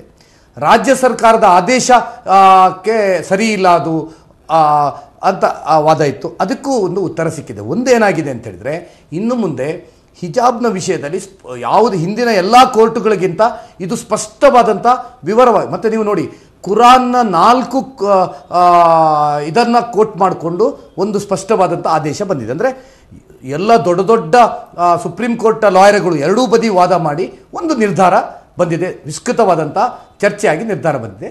ಇನ್ನು ಇದು ಒಂದು ಮುಂದಿನ ಎಲ್ಲ ಇಶ್ಯೂಗಳಿಗೆ, ಧಾರ್ಮಿಕ ವಿಚಾರಕ್ಕೆ ಬಂದಂಥ ಯಾವುದೇ ವಿಷಯಗಳಿಗೆ ಈ ಹಿಜಾಬ್ನ ಇಶ್ಯೂ ಒಂದು ಕೋರ್ಟೆಡ್ ಆರ್ಡರ್ಸ್ ಆಗಿ ಬರ್ತದೆ ಅಂತ ಹೇಳುವಂಥದ್ದು. ಹಾಗಾಗಿ ಇದೊಂದು ಒಳ್ಳೆಯ ಇದಾನೆ. ಮತ್ತು ಯಾರೋ ಒಬ್ಬರು 3 ಜನ ಜಡ್ಜುಗಳು, ಅದರಲ್ಲಿ ಒಬ್ಬರು ಮುಸ್ಲಿಂ ಸಮುದಾಯದವರು ಒಬ್ಬರು ಜಡ್ಜ್ ಇರುವಂಥ ಒಂದು ಜಡ್ಜ್ ತ್ರಿಪೀಠ ಸದಸ್ಯ ಮಾಡಿದೆ. ಹಾಗಾಗಿ ಇದೊಂದು ಭಾಳ ನಿಜವಾಗಿ ತುಂಬ ಒಂದು ಒಳ್ಳೆಯ ನಿರ್ಧಾರ ಬಂದಿದೆ ಅಂತ ನಾನು ನಿಲ್ಲಿಸ್ತೇನೆ. ಅಲ್ಲ, ಒಂದು ಏನು ಅಂತಂದರೆ ಈಗ ಈ ನ್ಯಾಯಾಧೀಶರ ಸ್ಥಾನದಲ್ಲಿರುವಂಥವ್ರಿಗೆ ಇವನು ಹಿಂದೂ, ಇವನು ಕ್ರಿಶ್ಚಿಯನ್ನು, ಇವನು ಮುಸ್ಲಿಂ ಅಂತ ಹೇಳುವಂಥದ್ದು ತಪ್ಪಾಗುತ್ತೆ, ಬಿಡಿ, ಅದನ್ನು ಒಂದು ಪಕ್ಕದಲ್ಲಿ ಇಟ್ಕೊಳ್ಳೋಣ. ಈಗ ಈ ತೀರ್ಪು ಬಂದಾದ ಮೇಲೆ ರಘುಪತಿ ಭಟ್ರೆ ತಾವು ಗಮನಿಸ್ತಾ ಇದ್ದೀರಿ, ಕೆಲವು ವಿದ್ಯಾರ್ಥಿನಿಯರು ಹೇಳ್ತಾ ಇದ್ದಾರೆ, ಇಲ್ಲ ಇದು ನಮ್ಗೆ ಆಗಿರುವಂಥ ಅನ್ಯಾಯ, ಎಲ್ಲೋ ಒಂದು ಕಡೆ ನಮಗೆ ಚೂರಿ ಹಾಕಲಾಗಿದೆ, ನಮಗೆ ಈ ಕೋರ್ಟಿನ ತೀರ್ಪು ನಮಗೆ ಸಮಾಧಾನ ತಂದಿಲ್ಲ, ನಮಗೆ ಈ ರೀತಿ ಎಲ್ಲ ಆರೋಪಗಳು ಕೇಳಿ ಬರ್ತಾ ಇವೆ. ಜೊತೆಗೇನಂದ್ರೆ ನಾವು ಪರೀಕ್ಷೆಯ ಬಹಿಷ್ಕಾರಕ್ಕೂ ಕೂಡ ಮುಂದಾಗ್ತೀವಿ ನಾವು ಅನ್ನುವಂಥ ಮಾತುಗಳನ್ನು ಕೂಡ ಹೇಳಲಾಗ್ತಾ ಇದೆ. ಏನಂತೀರಿ ಇದ್ರ ಬಗ್ಗೆ? ನೋಡಿ, ನಾನು ತೀರ್ಪು ಬಂದ ಕೂಡಲೇ ತಮ್ಮ ಮಾಧ್ಯಮದ ಮೂಲಕವೂ ವಿನಂತಿ ಮಾಡಿಕೊಂಡೆ 6 ವಿದ್ಯಾರ್ಥಿನಿಯರಿಗೆ, ದಯವಿಟ್ಟು ನಾಳೆಯಿಂದ ಕ್ಲಾಸಿಗೆ ಬನ್ನಿ, ನಿಮಗೆ ಯಾವುದೇ ತಾರತಮ್ಯ ಆಗದಿದ್ದಾಗೆ ನಾವು ನಿಮಗೆ ಎಜುಕೇಷನ್ನ ಕೊಡ್ತೇವೆ, ಹಿಂದೆ ಪೋರ್ಷನ್ ಬಾಕಿ ಆದದ್ದು ಮಾಡ್ತೇವೆ, ನೀವು ಬನ್ನಿ ಅಂತ ನಾನು ವಿನಂತಿ ಮಾಡಿಕೊಂಡೆ. ಆದರೆ ಈ ಸಂಜೆ ಅವರದ್ದು ಪತ್ರಿಕಾಗೋಷ್ಠಿ ನೋಡಿದರೆ ಅದು ತೀರ್ಪೇ ಸರಿ ಇಲ್ಲ ಅಂತ ಹೇಳುವಾಗೆ ಬರ್ತಾ ಇದ್ದಾರೆ. ಇದೆಲ್ಲ ಒಂದು ಒಳ್ಳೆಯ ಲಕ್ಷಣ ಅಲ್ಲ. ನಮಗೆ ನಮ್ಮ ಪ್ರಜಾಪ್ರಭುತ್ವದಲ್ಲಿ ಶಾಸಕಾಂಗ, ಕಾರ್ಯಾಂಗ, ಪತ್ರಿಕಾಂಗ ಮತ್ತು ನ್ಯಾಯಾಂಗ ಬಹಳ ಉತ್ಕೃಷ್ಟವಾದಂಥದ್ದು. ಶಾಸಕಾಂಗದ ನಿರ್ಧಾರ ಸರ್ಕಾರಿ ಆದೇಶಕ್ಕೆ, ನ್ಯಾಯಾಂಗಕ್ಕೆ ಹೋಗಿ ನ್ಯಾಯಾಂಗದಲ್ಲಿ ಅದಕ್ಕೆ ಆದೇಶ ಬಂದ ಮೇಲೆ ಇವರಿಗೆ ಪ್ರಶ್ನೆ ಇದ್ದರೆ ಸುಪ್ರೀಂ ಕೋರ್ಟಿಗೆ ಹೋಗ್ಬಿಟ್ಟು ನ್ಯಾಯಾಂಗದ ಒಂದು ಆದೇಶವನ್ನು ಮಾಡೋದು ಅದು ಕಂಟೆಂಪ್ಟ್ ಆಫ್ ಕೋರ್ಟ್ ಆಗ್ತದೆ. ಹಾಗಾಗಿ ಆ ಮಕ್ಕಳು ಯಾರ್ದೋ ಪ್ರೇರಣೆಯಲ್ಲಿ ಒಂದಾಗಿ ಇದಕ್ಕೆ ಸಮಸ್ಯೆಯನ್ನು ಮಾಡ್ತಾ ಇದ್ದಾರೆ, ಅದು ಮಾಡಬಾರ್ದು ಅಂತ ಹೇಳುವಂಥದ್ದು ನನ್ನ ಸ್ಪಷ್ಟವಾದಂಥ ಒಂದು ವಿನಂತಿ. ಎರಡನೇದು, ಈ ವಿದ್ಯಾರ್ಥಿನಿಯರಿಗೆ ನಾನು ಕ್ಲಾಸಿಗೆ ಬನ್ನಿ ಅಂತ ಹೇಳಿದ್ದೇನೆ. ಇನ್ನೊಂದು ಮುಂದೆ ಹೆಜ್ಜೆ ಹೋಗಿ ನಾನು ಈಗಾಗಲೇ ಸರ್ಕಾರಕ್ಕೆ ಆಗ್ರಹ ಮಾಡ್ತಾ ಇದ್ದೇನೆ. ಯಾವ ಕೆಲವು ಮಕ್ಕಳು ಈಗ ಹಿಜಾಬ್ ಹಾಕ್ಲಿಕ್ಕಿಲ್ಲ ಅಂತ ಕೆಲವರು ಪರೀಕ್ಷೆಗೆ ಕೂತ್ಕೊಳ್ಳದೇ ಇರ್ಬೋದು, ಅವರಿಗೆಲ್ಲ ಹಿಜಾಬ್ ತೆಗೆದು ಬಂದರೆ ಮತ್ತೊಮ್ಮೆ ಪರೀಕ್ಷೆಗೆ ಅವಕಾಶ ಕೊಡುವಂಥದ್ದನ್ನು ಸರ್ಕಾರ ಕೊಡಬೇಕು. ಯಾಕಂದರೆ ಅವ್ರು ಹಿಂದೆ ಹಾಕ್ತಾ ಇರಲಿಲ್ಲ, ಈಗ ಆದೇಶ ಬಂದದಿಂದ ಹಾಕೋದೇ ನಾವು ಎಕ್ಸಾಮ್ ಬರೆಯೋದಿಲ್ಲ ಅಂತ ಕೂತ್ಕೊಂಡಿದ್ರು. ಈಗ ಹೈಕೋರ್ಟ್ ಆದೇಶ ಬಂದಿದೆ, ಇನ್ನೇನು ಪ್ರಶ್ನೆ ಇಲ್ಲ. ಇನ್ನೊಂದು ಸರ್ಕಾರ ಅಂಥವರಿಗೋಸ್ಕರ ಒಂದು ಪರೀಕ್ಷೆಗೆ ಅವಕಾಶ ಕೊಡಬೇಕು. ನಮ್ಮ ಕಾಲೇಜಲ್ಲಿ, ಸರ್ಕಾರಿ ಪ್ರಥಮ ದರ್ಜೆ ಕಾಲೇಜಲ್ಲಿ, ನಾನು ಇವತ್ತು ಪ್ರಿನ್ಸಿಪಾಲ್ರಿಗೆ ವಿನಂತಿ ಮಾಡ್ಕೊಂಡಿದ್ದೇನೆ, ನಮ್ಮ ಕಾಲೇಜಲ್ಲಿ ಅಂಥ ವಿದ್ಯಾರ್ಥಿನಿಯರು ಯಾರು ಕೆಲವರು ಹಿಜಾಬ್ ಹಾಕ್ಲಿಕ್ಕಿಲ್ಲ ಅಂತ ಪರೀಕ್ಷೆಗೆ ಬರೀಲಿಲ್ಲ, ಅವರಿಗೆ ಒಂದು ಪ್ರತ್ಯೇಕವಾದಂಥ ಎಕ್ಸಾಮ್ ಮಾಡಿ ಅವರಿಗೆ ವ್ಯವಸ್ಥೆ ಮಾಡಬೇಕು ಅಂತ ನಾನು ಹೇಳಿದ್ದೇನೆ. ಇದನ್ನು ನಾಳೆ ವಿಧಾನಸಭೆಯಲ್ಲಿ ಮಾತಾಡುವಾಗಲೂ ನಾನು ಸಾಮೂಹಿಕವಾಗಿ ಆ ಅವಕಾಶವನ್ನು, ಯಾಕಂದರೆ ಮುಸ್ಲಿಂ ಹೆಣ್ಣು ಮಕ್ಕಳಿಗೆ ವಿದ್ಯಾಭ್ಯಾಸ ಬಹಳ ಪ್ರಾಮುಖ್ಯವಾದಂಥದ್ದು, ಅವರಿಗೆ ಇನ್ನೊಂದು ಅವಕಾಶ. ಆದರೆ ಎಲ್ಲರೂ ಹಿಜಾಬ್ ತೆಗೆದಿಟ್ಟು ಕ್ಲಾಸ್ ರೂಮಿಗೆ ಬರುವಂಥದ್ದು ಅವರು ಒಪ್ಕೊಂಡು ಬರಬೇಕು. ಆಗ ಎಕ್ಸಾಮು ಅವರಿಗೆ ಬಾಕಿ ಕ್ಲಾಸ್ ಆದವರಿಗೆ ಬಾಕಿ ಇದೆಲ್ಲವನ್ನ ಮಾಡುವಂಥದ್ದು ಸರ್ಕಾರ ಮತ್ತು ಕಾಲೇಜ್ ಅಭಿವೃದ್ಧಿ ಸಮಿತಿಯವರು ನಿರ್ಣಯ ಮಾಡಬೇಕು. ಇದು ನನ್ನ ಸ್ಪಷ್ಟವಾದಂಥ ಒಂದು ನಿಲುವು.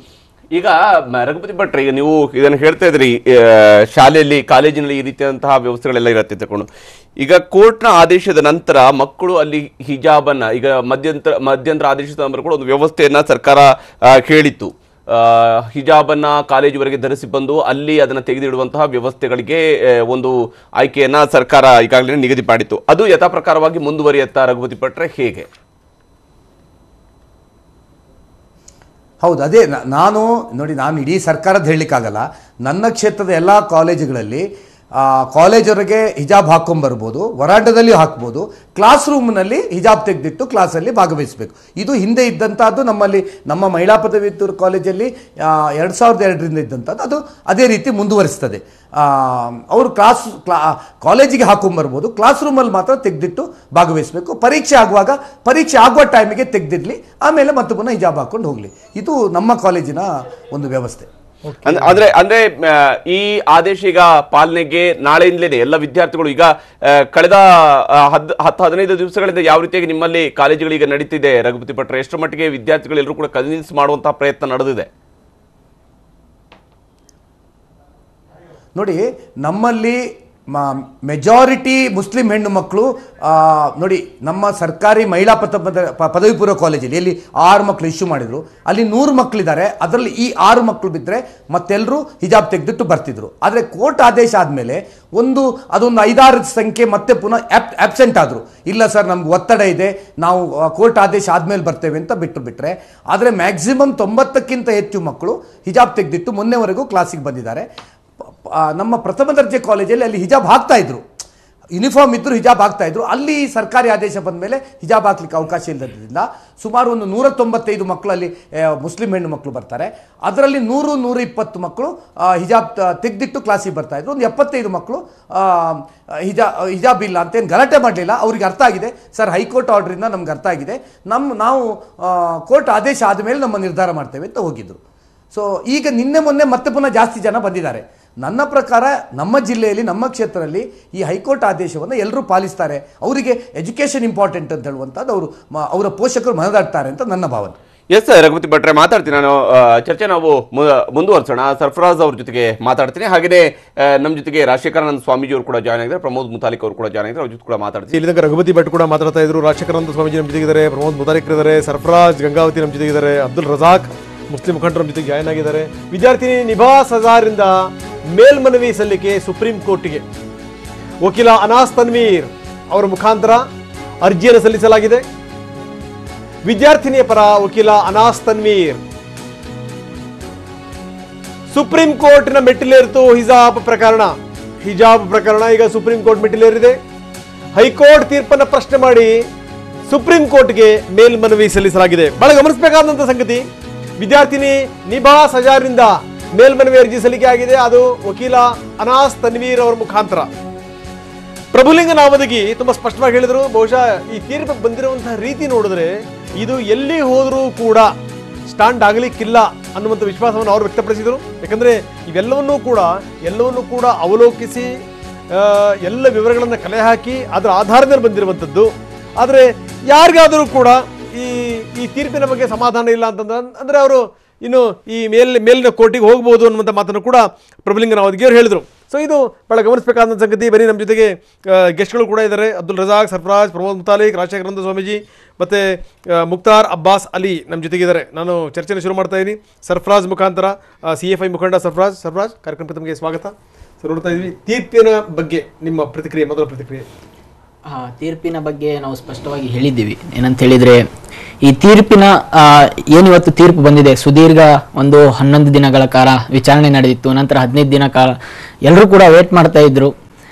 ಈಗ ಬಂದಿರುವಂತಹ ತೀರ್ಪು ಗಮನಿಸುವಾಗ 2 ವಿಚಾರ ತೀರ್ಪಿನಲ್ಲಿ ಹೇಳಿದ್ದಾರೆ. ಹೈಕೋರ್ಟ್ ಹೇಳಿರುವಂಥದ್ದಿರಲ್ಲಿ 2 ವಿಚಾರ. ಒಂದು ಧಾರ್ಮಿಕ ವಿಚಾರ, ಇದು ಅತ್ಯಗತ್ಯ ವಿಚಾರ ಅಲ್ಲ ಅಂಥೇಳಿ. ಯಾವುದು?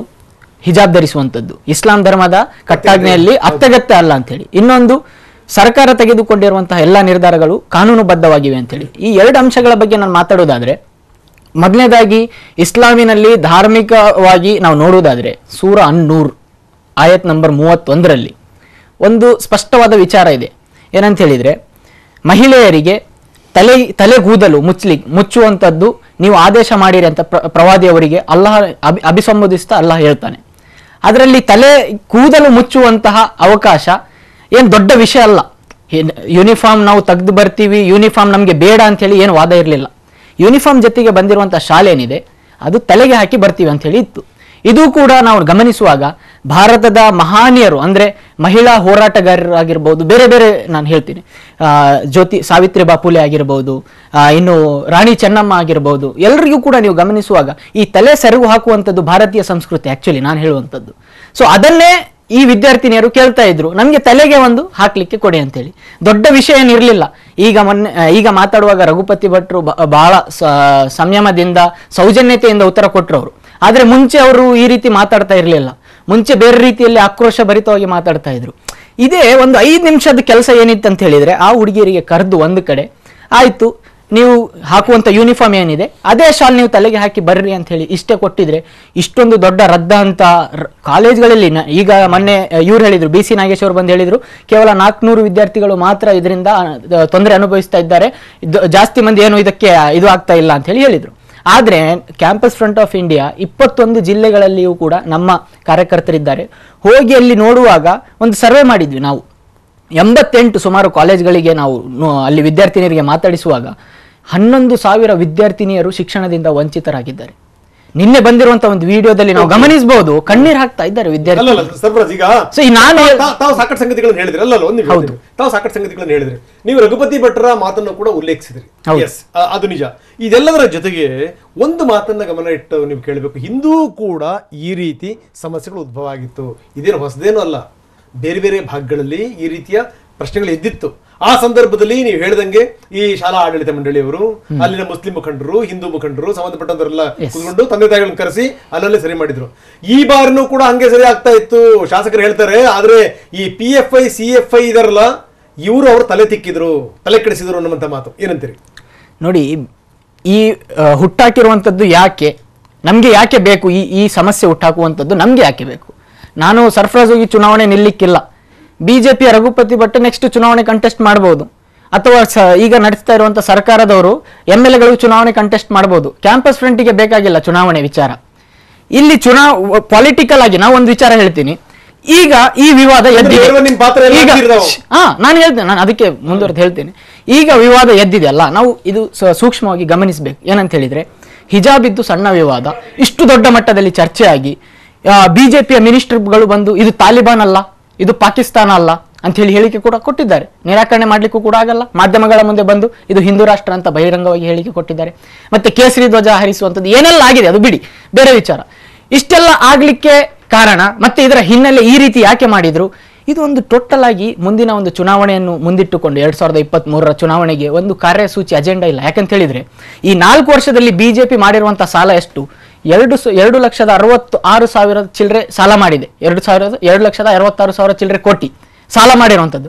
ಮೊನ್ನೆ ಅನೌನ್ಸ್ ಮಾಡಿರುವಂತಹ ಬಜೆಟ್, 1 ವರ್ಷದ್ದು ಆಯವ್ಯದ ಬಜೆಟ್ ಏನಿದೆ 2,65,000 ಚಿಲ್ಲರೆ. ಸೊ 4 ವರ್ಷದಲ್ಲಿ ಸಾಲ ಮಾಡಿದ್ದೆ ಹಚ್ಚಿವರು. ಈ ಎಲ್ಲ ವಿಚಾರದಲ್ಲಿ ಮಾತಾಡಬಾರದು. ಜನರು ದಾರಿ ತಪ್ಪಿ ಹೋಗ್ಬೇಕು. ಏನಾಗ್ತಾ ಇದೆ ರಾಜ್ಯದಲ್ಲಿ, ಸರ್ಕಾರ ನಡೆಸುವುದರಲ್ಲಿ ಬಿಜೆಪಿ ಸಂಪೂರ್ಣವಾಗಿ ವಿಫಲ ಇದೆ. ಇಂಥ ಇಶ್ಯೂಸ್ ಮಾಡೋಕ್ಕೋಸ್ಕರ ಬಿಜೆಪಿ ಹುಟ್ಟಾಕಿರುವಂತ ವಿಚಾರ. ಒಂದು ನಾನು ಹೇಳಿದ್ದಲ್ಲ, 5 ನಿಮಿಷದ ವಿಚಾರ ಇತ್ತು, ಒಂದು ಕೊಠಡಿಯಲ್ಲಿ ಸರಿಪಡಿಸಬಹುದಿತ್ತು ಈ ವಿಚಾರ. ರಾಜಶೇಖರ ಸ್ವಾಮೀಜಿ ಅವರೇ, ಸ್ವಾಮೀಜಿ ಗಮನಿಸ್ತಾ ಇದ್ದೀರಿ ಸರ್ಫರಾಜ್ ಹೇಳಿದಂತ ಮಾತನ್ನ, ಏನ್ ಹೇಳ್ತೀರಿ? ಹೌದು, ಈಗ ಪ್ರಸ್ತುತವಾಗಿ ಸರ್ಫರಾಜ್ ಹೇಳ್ತಾ ಇದ್ದಾರಲ್ಲ, ಯಾವುದ ವಿಷಯವನ್ನ ತಪ್ಪಿಸ್ಲಿಕ್ಕೆ ಹೋಗಿ ಹಿಜಾಬ್ ಅನ್ನ ತಗೊಂಡ್ ಬಂದ್ರು ಅಂತ. ಇವರಿಗೆ ಅದನ್ನ ಒಪ್ಪಿಸಿಕೊಳ್ಬಹುದಿತ್ತಲ್ಲ. ಆ 5 ಮಂದಿ 6 ಮಂದಿ ವಿದ್ಯಾರ್ಥಿನಿಯರ ಬಳಿಗೆ ಹೋಗಿ, ನೋಡಮ್ಮ ನಿನಗೆ ಶಿಕ್ಷಣ ಬಹಳ ಮುಖ್ಯ ಇದೆ, ಶಿಕ್ಷಣ ಪಡೆಯಿರಿ ಅಂತ ಹೇಳಿ ಅದಕ್ಕೊಂದು ವ್ಯವಸ್ಥೆ ಮಾಡಬಹುದಿತ್ತು. ಇವರು ಅದನ್ನ ಮಾಡಲಿಲ್ಲ. ಇವರು ಅದಕ್ಕೆ ತುಪ್ಪ ಸುರಿತಾನೇ ಬಂದ್ರು. ಅವರು ಉಚ್ಚ ನ್ಯಾಯಾಲಯಕ್ಕೆ ಕದ ತಟ್ಟುವ ಹಾಗೆ ಮಾಡಿದ್ರು. ಆ ರೀತಿಯಲ್ಲೆಲ್ಲ ಹೋದ್ರು. ಇದೆಲ್ಲ ಅವಶ್ಯಕತೆ ಇರ್ಲಿಲ್ಲ. ಆಗ ಈ ಮಾತನ್ನ ಸರ್ಫರಾಜ್ ಅವರು ಹೇಳ್ಬೇಕಿತ್ತು. ಇಲ್ಲ ಸ್ವಾಮಿಗಳೇ, ಸ್ವಾಮೀಜಿ ಸರ್ಫರಾಜ್ ಮಾತಾಡ್ತಾರೆ ನಿಮ್ಮ ಜೊತೆಗೆ, ನೋಡಿ ಈ ವಿಷಯ ನಾವು ಮುಂಚೆಯಿಂದನೂ ಕೂಡ ಹೇಳಿದ್ದೀವಿ. ಶಿಕ್ಷಣ ಎಷ್ಟು ಮುಖ್ಯವೋ ಆ ಒಂದು ಧಾರ್ಮಿಕ ಕಟ್ಟಾಜ್ಞೆಯಲ್ಲಿರುವಂತಹ ಆಚರಣೆ ಕೂಡ ಅಷ್ಟೇ ಮುಖ್ಯವಾಗಿದೆ. ಇಸ್ಲಾಮಿನ ಇದರಲ್ಲಿ ಹದೀಸಲ್ಲಿ ಒಂದು ಪ್ರವಾದಿಯವರ ಮಾತು, ಹದೀಸ್ ಅಂತ ಹೇಳಿದ್ರೆ ಪ್ರವಾದಿ ಹೇಳಿರುವಂತ ಮಾತಲ್ಲಿ ಪ್ರವಾದಿಯವರು ಹೇಳ್ತಾರೆ, ತಲಬುಲ್ ಇಲ್ಮು ಫರೀದತುನ್ ಅಲಾ ಕುಲ್ಲಿ ಮುಸ್ಲಿಮ ಅಂತೇಳಿ. ಅಂದ್ರೆ ಈ ಶಿಕ್ಷಣ ಪಡೆಯುವಂಥದ್ದು ಕೇವಲ ಲೌಕಿಕ ಅಥವಾ ಈ ಒಂದು ಶಿಕ್ಷಣ ಅಷ್ಟೇ ಅಲ್ಲ, ಎಲ್ಲ ರೀತಿಯ ಶಿಕ್ಷಣ ಪಡೆಯುವಂಥದ್ದು ಪ್ರತಿಯೊಬ್ಬ ಕೇವಲ ಪುರುಷರಿಗಷ್ಟೇ ಅಲ್ಲ, ಮಹಿಳೆಯರಿಗೂ ಮತ್ತು ಪುರುಷರಿಗೂ ಅಷ್ಟೇ ಕಡ್ಡಾಯ ಅಂತೇಳಿ ಪ್ರವಾದಿಯವರ ಹದೀಸ್. ತಲಬುಲ್ ಇಲ್ಮು ಫರೀದತುನ್ ಅಲಾ ಕುಲ್ಲಿ ಮುಸ್ಲಿಮ ಅಲ್ ಮುಸ್ಲಿಮ್. ಮತ್ತೆ ಇನ್ನೊಂದು ಕಡೆ ಕುರಾನ್ ಇದ್ದು ಮೊದಲನೆಯದಾಗಿ, ಅಂದ್ರೆ ಫಸ್ಟ್ ಕುರಾನ್ ಅವತೀರ್ಣ ಆಯ್ತಲ್ಲ, ಕುರಾನ್ ಮೊದಲನೇ ಆಯತ್ ಏನಾಗಿತ್ತು? ನೀವು ಕಲಿಯಿರಿ ಅಂತೇಳಿ ಪ್ರವಾದಿಯವರಿಗೆ ಅಲ್ಲಾ ಹೇಳಿದ್ರು. ಅದೇ ನೀವು ಕಲಿಯಿರಿ, ವಾತಾವರಣ ಇಕ್ರಾ ಬಿಸ್ಮಿಕ ರಬ್ಬಿಕಲ್ ಲಜಿ ಅಂತೇಳಿ ಹೇಳುತ್ತೆ. ಸೊ ಶಿಕ್ಷಣದ ವಿಚಾರದಲ್ಲಿ ಇಸ್ಲಾಂ ಅಲ್ಲಿ ಒಂದು ಸ್ಪಷ್ಟ ಸಂದೇಶ ಇದೆ, ನೀವು ಕಲಿಬೇಕು ಅಂತ ಹೇಳಿ. ಅದರೊಟ್ಟಿಗೆ ಸೂರ್ಯ ನೂರನ್ನು ಕೂಡ ನಾನು ಮುಗಿಸ್ತೀನಿ. ಸೂರ್ಯ ನೂರನ್ನು ಕೂಡ ನಾನು ಉಲ್ಲೇಖನೆ ಮಾಡಿದ್ದೆ. ಅದರಲ್ಲಿಯೂ ಕೂಡ ತಲೆ ಸೆರಗು ಹಾಕ್ಲಿಕ್ಕೆ ಅವಕಾಶ ಕೇಳ್ತಾ ಇದ್ದಾರೆ. ನಾವು ಏನು ಹೇಳೋದು, ಪ್ರವಾದಿಯವರ ಫೋನ್ ಬರ್ತೀವಿ ಪ್ರವಾದಿಯವರ ಕುಟುಂಬದ ಒಳಗೆ ಇದ್ದಂತಹ ಒಂದು ನಿಯತನ್ನ ಇಡೀ ಸಮಾಜಕ್ಕೆ ಹೋಲಿಕೆ ಮಾಡಿದ್ರು ಅಂತ ನಮ್ಮ ಆಕ್ಷೇಪ. ಜೀವನ ಪ್ರತಿಯೊಬ್ಬ ಮುಸಲ್ಮಾನ ಫಾಲೋ ಮಾಡುವುದೇ ಧರ್ಮ. ಅವ್ರು ಯಾವ ತರ ನಡೆದ್ರು, ಯಾವ ತರ ನಡ್ಕೊಳಕ್ ಹೇಳಿದ್ರು ಅದೇ ಧರ್ಮ. ಅವ್ರ ಮನೆಗೆ ಸಪರೇಟ್, ಜನರಿಗೆ ಸಾಮಾನ್ಯರಿಗೆ ಸಪರೇಟ್ ಯಾವತ್ತಿಗೂ ಇಲ್ಲ. ಧರ್ಮಕ್ಕೆ ಬಂದಾಗ ರಹಮತುಲ್ಲಿಲ್ ಆಲಮೀನ್ ಅಂತ ಹೇಳ್ತೀರಿ ಪ್ರವಾದಿ ಅವರಿಗೆ. ಇನ್ನೊಂದು ವೆರಿ ಇಂಪಾರ್ಟೆಂಟ್ ಸಂಗತಿ ಏನು ಅಂದ್ರೆ, ಎಲ್ಲೋ ಒಂದ್ ಕಡೆಗೆ ಈ ಸಮುದಾಯಕ್ಕೇನೆ ಹೆಣ್ಣು ಮಕ್ಕಳುಗಳು ಶಾಲೆಗೆ ಬರಬೇಕು, ಓದಬೇಕು, ಬರೀಬೇಕು, ತುಂಬಾ ಎತ್ತರಕ್ಕೆ ಬರಬೇಕು, ಅವ್ರ ಕಾಲ ಮೇಲೆ ನಿಂತ್ಕೋಬೇಕು ಅವರು ಅನ್ನುವಂತ ಮನೋಭಾವನೆ ಇರಲಿಲ್ಲ. ಹಂಗಾಗಿ ಇದನ್ನು ದೊಡ್ಡ ಪ್ರಮಾಣದಲ್ಲಿ ಬೆಳೆಸಿದ್ರು ಆರೋಪ ಇದೆ. ಒಂದು ರಾಜಕೀಯ ಪಕ್ಷದ ಸ್ವಾರ್ಥಕ್ಕೆ ಇಡೀ ಸಮುದಾಯ ಇವತ್ತು ಕಡೆಗರೆಯಲ್ಲಿ ನಿಂತ್ಕೊಳ್ಳಕ್ ಆಗಲ್ಲ. ರಘುಪತಿ ಭಟ್ರು ಅವ್ರ ಜೊತೆ ಒಂದು 10 ನಿಮಿಷದ ಹಿಂದೆ ನನ್ನ ಮಾತಾಯ್ತು.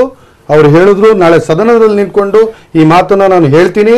ಏನು ನಾನು ಕೈ ಮುಗಿದು ಮನವಿ ಮಾಡ್ಕೊಂಡೆ, ಸರ್ ಎಷ್ಟೋ ಜನ ಹೆಣ್ಣು ಮಕ್ಕಳು ಇವತ್ತು ಸ್ಕೂಲ್ ಹೌದು ನಾನೇನು ಹೇಳ್ತಾ ಇದ್ದೀನಿ, ನಾಳೆ ಸದನದಲ್ಲಿ ನಿಂತ್ಕೊಂಡು ನಾನು ಹೇಳ್ತೀನಿ, ಇಷ್ಟು ದಿನ ನೀವು ಹಿಜಾಬ್ ಇಲ್ಲ ಅಂತ ಬಿಟ್ಟು ನೀವು ಸ್ಕೂಲಿಗೆ ಬಂದಿಲ್ವಲ್ಲ, ಅದಕ್ಕೆ ಅಟೆಂಡೆನ್ಸ್ ಇಲ್ಲ ಅಂತ ನಿಮಗೆ ನಾನು ಶಿಕ್ಷಣ ವಂಚಿತರಾಗಿ ಮಾಡಲ್ಲ. ನಾವು ಯಾವತ್ತೂ ಭೇದ ಭಾವ ಮಾಡಲ್ಲ. ಅದು ರಾಜಕಾರಣ ಬೇರೆ ವಿಷಯ. ದೊಡ್ಡ ಮನಸ್ಸಿಂದ ಇವತ್ತು ಈ ಮಾತನ್ನ ಹೇಳಿದ್ರು. ಏನು ಯಾವುದೇ ಹೆಣ್ಮಗು ಇಷ್ಟು ದಿನ ಬರಲಿಲ್ಲ ಸ್ಕೂಲ್ಗೆ, ಪರವಾಗಿಲ್ಲ, ಮುಂದಕ್ಕೆ ಎಕ್ಸಾಮ್ ಬರಲಿಕ್ಕೆ ಬಂದಾಗ ಹಿಜಾಬ್ ತೆಗೆದು ನೋಡಿ. ನಾನು ಬೆಳಿಗ್ಗೆನೂ ಹೇಳಿದೆ, ಇವಾಗೂ ಆ ಮಾತನ್ನ ನಾನು ಇನ್ನೊಂದ್ಸಲಿ ರಿಪೀಟ್ ಮಾಡ್ತೀನಿ. ನಾವು ಏರ್ಪೋರ್ಟ್ ಅಲ್ಲಿ ಹೋದಾಗ ಚೆಕಿಂಗ್ ಸಮಯದಲ್ಲಿ ನಾವು ಹಿಜಾಬ್ ತೆಗಿತೀವಿ. ಅದೇ ತರ ಇದೊಂದು ಸಂದರ್ಭ ಬಂದಿದೆ. ಈ ಸಂದರ್ಭದಲ್ಲಿ ಶಿಕ್ಷಣ ಬೇಡ, ಮನೇಲಿ ಕೂತ್ಕೊಳ್ತೀನಿ ಹೇಳಕ್ಕಿನ್ನ ಬೆಸ್ಟ್ ನೀವು ಹಿಜಾಬ್ ತೆಗೆದು ಎಕ್ಸಾಮ್ ಬರೀರಿ. ಇದಕ್ಕೆ ನಾನು ಶಾಸಕರಲ್ಲಿ ನಾನು ಮನವಿ ಮಾಡಿಕೊಂಡೆ, ಅವರು ಒಪ್ಪಿದ್ದಾರೆ. ದೊಡ್ಡ ಮನಸ್ಸು, ಗೌರವ, ಆ ಮಾತಿಗೆ ಗೌರವ. ಈಗ ಅಬ್ದುಲ್ ರಜಾಕ್ ಅಂತವರು, ಸರ್ಫರಾಜ್ ಅಂತವರು ಹೇಳ್ಬೇಕು ಹೆಂಗಂತ, ನಾವ್ ಹೆಂಗಿದ್ರು ಸುಪ್ರೀಂ ಕೋರ್ಟ್ ಹೋಗಿದೀವಿ. ಇಂಥ ಸಂದರ್ಭದಲ್ಲಿ ಆ ತೀರ್ಪು ಬರ್ತಂಗ ನಾವು ಸಂಯಮದಿಂದ ಇರಬೇಕು. ಹೌದು, ಹೀಗಾಗಿ ಪರೀಕ್ಷೆ ಸಮಯ ನಿಮ್ಮ ಜೀವನ ಹಾಳಾಗಬಾರ್ದು, ಜೀವನ ಹಾಳಾಗಬಾರ್ದು ಅಂತ ಹೇಳುವಂತ ಪ್ರಯತ್ನವನ್ನು ಕೂಡ ಸಮಾಜದ ಮುಖಂಡರುಗಳು ಮಾಡಬೇಕು. ಈಗಾಗಲೇ ಹಿಜಾಬ್ ವಿಚಾರಕ್ಕೆ ಸಂಬಂಧಪಟ್ಟಂತೆ ಏನ್ ಮಾಡಬೇಕು, ಏನ್ ಮಾಡಬಾರ್ದು, ಧರ್ಮದ ಸುತ್ತಲೂ ಇರುವಂತಹ ಅಂಶಗಳು, ವಿದ್ಯಾರ್ಥಿಗಳ ಶಿಕ್ಷಣ, ಈ ರೀತಿಯಾದಂತಹ ಅನೇಕ ವಿಚಾರಗಳ ಬಗ್ಗೆ ಚರ್ಚೆ ಆಗ್ತಾನೆ ಇದೆ. ಹಿಜಾಬ್ ಪ್ರಕರಣ ಫೆಬ್ರವರಿ ಮೊದಲ ವಾರದಲ್ಲಿ, ಫೆಬ್ರವರಿ 3ನೇ ತಾರೀಕಿನಂದು ಕುಂದಾಪುರದ ಕಾಲೇಜಿನಲ್ಲಿ ಈ ವಿಚಾರಗಳು ಚರ್ಚೆಗೆ ಬಂದಲ್ಲಿಂದ ನಂತರ ಅದು ರಾಜ್ಯವ್ಯಾಪಿ ವ್ಯಾಪಿಸಿರುವಂಥದ್ದು ಕೂಡ ಕರ್ನಾಟಕ ಅದಕ್ಕೆ ಸಾಕ್ಷಿಯಾಗಿದೆ. ಅದಕ್ಕಿಂತ ಮುಂಚಿತವಾಗಿ ಉಡುಪಿಯ ಕಾಲೇಜಿನಲ್ಲಿ ಶುರುವಾಗಿರ್ತಕ್ಕಂಥ ವಿವಾದ ಇದು 6 ವಿದ್ಯಾರ್ಥಿಗಳಿಂದ ಅದು ರಾಜ್ಯವ್ಯಾಪಿ ಹರಡಿದೆ ಅನ್ನುವಂಥದ್ದು. ಈಗ ಮುತಾಲಿಕ್ ಅವರೇ ಕೋರ್ಟ್ ಒಂದು ಕಡೆಯಲ್ಲಿ ತೀರ್ಪು ಕೊಟ್ಟಿದೆ, ಮತ್ತೊಂದು ಕಡೆಯಲ್ಲಿ ವಿದ್ಯಾರ್ಥಿಗಳು ಮೇಲ್ಮನವಿಯನ್ನು ಸಲ್ಲಿಸ್ತೀವಿ ಅನ್ನುವಂಥದ್ದನ್ನು ಹೇಳಿದರೆ ಕಾನೂನಿನ ಸಮರವನ್ನು ಮಾಡೋದಕ್ಕೆ ಎಲ್ರಿಗೂ ಕೂಡ ಇರುವಂಥ ಅವಕಾಶ, ಅದು ಸಂವಿಧಾನ ದತ್ತವಾಗಿರುವಂಥ ಅವಕಾಶವನ್ನು ಅವ್ರು ಮಾಡ್ತೀವಿ ಅನ್ನೋದನ್ನು ಹೇಳ್ತಾರೆ. ಇದರ ನಡುವೆ ಯಾವ ಸ್ವರೂಪದಲ್ಲಿ ಈ ಆದೇಶಗಳ ಪಾಲನೆ ಆಗಬೇಕು ಅನ್ನೋದರ ವಿಚಾರದಲ್ಲಿ ತಮ್ಮ ನಿಲುವಿರುವಂಥದ್ದು?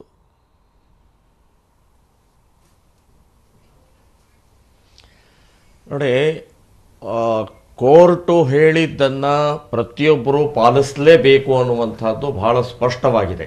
ಇನ್ನು ಅಪೀಲ್ ಹೋಗುವಂಥದ್ದು ಒಂದು ಅವರ ಹಕ್ಕು, ಅವರ ಹಕ್ಕಿನ ಹಿನ್ನೆಲೆಯಲ್ಲಿ ಈಗ ಅಪೀಲ್ ಹೋಗುವಂಥದ್ದು ಸಿದ್ಧತೆಯನ್ನು ಮಾಡ್ತಾ ಇದ್ದಾರೆ. ಸರಿ, ಈಗ ಸರ್ಫರಾಜ್ ಅವರು ಕೆಲವೊಂದು ಅಂಶಗಳನ್ನು ಹೇಳಿದರು. ಒಂದನ್ನು ಪ್ರಾರಂಭ ಮಾಡಿದ್ದು ಯಾರು ಅನ್ನುವಂಥದ್ದು ಯೋಚನೆ ಮಾಡಬೇಕು. ಆ 6 ಜನ ವಿದ್ಯಾರ್ಥಿನಿಯರಿಂದ ಪ್ರಾರಂಭ ಆಗಿತ್ತು, ಅವರೇ ಕೋರ್ಟ್ಗೆ ಹೋಗಿದ್ದು. ಇನ್ನು ಅವ್ರು ಹೇಳ್ತಾರೆ ಹಿಡನ್ ಅಜೆಂಡಾ BJPದಿತ್ತು, ಸೊ ಈಗ ಇಲೆಕ್ಷನ್ ಇದೆ, ಇಲೆಕ್ಷನ್ ಸಿದ್ಧತೆಯನ್ನು ಮಾಡ್ಕೊಳ್ತಾ ಇದ್ದಾರೆ, ಅದರ ಸಂಬಂಧಪಟ್ಟಾಗಿ ಎಲ್ಲರೂ ವ್ಯವಸ್ಥಿತವಾಗಿ ಇದನ್ನು ಹಿಂದೂ ಮುಸ್ಲಿಂ ಎಬ್ಬಿಸ್ತಾ ಇದ್ದಾರೆ ಅಂತನ್ನುವಂತ ಹೇಳಿಕೆಯನ್ನ ನಿಮಗೆ ಗೊತ್ತಿದ್ರೆ ನೀವು ಅಲ್ಲೇ ನಿಲ್ಲಿಸಬಹುದಾಗಿ. ನೀವೇ ಹೇಳ್ಬೋದಲ್ಲ ಸರ್, ಕೇಸರಿ ಎಲ್ಲಿಂದ ಬಂತು? ಇದು ಹಿಜಾಬ್ ವಿಷಯ ಉಡುಪಿಯಲ್ಲಿ ಸೃಷ್ಟಿ ಆಯ್ತು, ನಿಜ ಸತ್ಯ. ಕೇಸರಿ ಎಲ್ಲಿಂದ ಬಂತು? ಕೇಸರಿ ಎಲ್ಲಿಂದ ಬಂತು? ಮಧ್ಯರಾತ್ರಿ ಕೇಸರಿ ಶಾಲನ್ನ ಹಂಚಿದವರು ಯಾರು? ಮಧ್ಯರಾತ್ರಿ ಕೇಸರಿ ಶಾಲನ್ನ ಕೊಟ್ಟು ಹಣ ಕೊಟ್ಟು ಪ್ರತಿಭಟನೆ ಮಾಡಿ ಅಂತ ಹೇಳಿದವರು ಯಾರು? ಅವಕಾಶ ತುಂಬಾ ಇದೆ, ಕೇಳ್ತಿರೋ ಪ್ರಶ್ನೆ ಉತ್ತರ ಕೊಡಿ. ಅವಕಾಶ ಇದೆ, ಪ್ರಶ್ನೆಗೆ ಉತ್ತರ ಕೊಡಿ. ಬಾಯಿ ಮುಚ್ಕೊಳಕ್ಕೆಲ್ಲ ಟಿವಿ9 ಬಂದಿರೋದು ಸರ್, ಬಾಯಿ ಮುಚ್ಕೊಳಕ್ಕೆಲ್ಲ ಟಿವಿ9 ಬಂದಿರೋದು. ಟಿವಿ9 ಬಂದಿರೋದು ಬಾಯಿ ಬಿಟ್ಟು ಮಾತಾಡಕ್ಕೆ.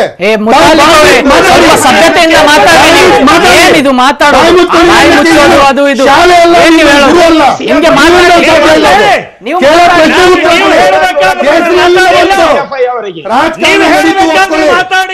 ರಾಜಕಾರಣ ನಡೀತು ಒಪ್ಕೊಳ್ಳಿ. ಕ್ರಿಮಿನಲ್ಗಳನ್ನ ಬಳಸ್ಕೊಂಡು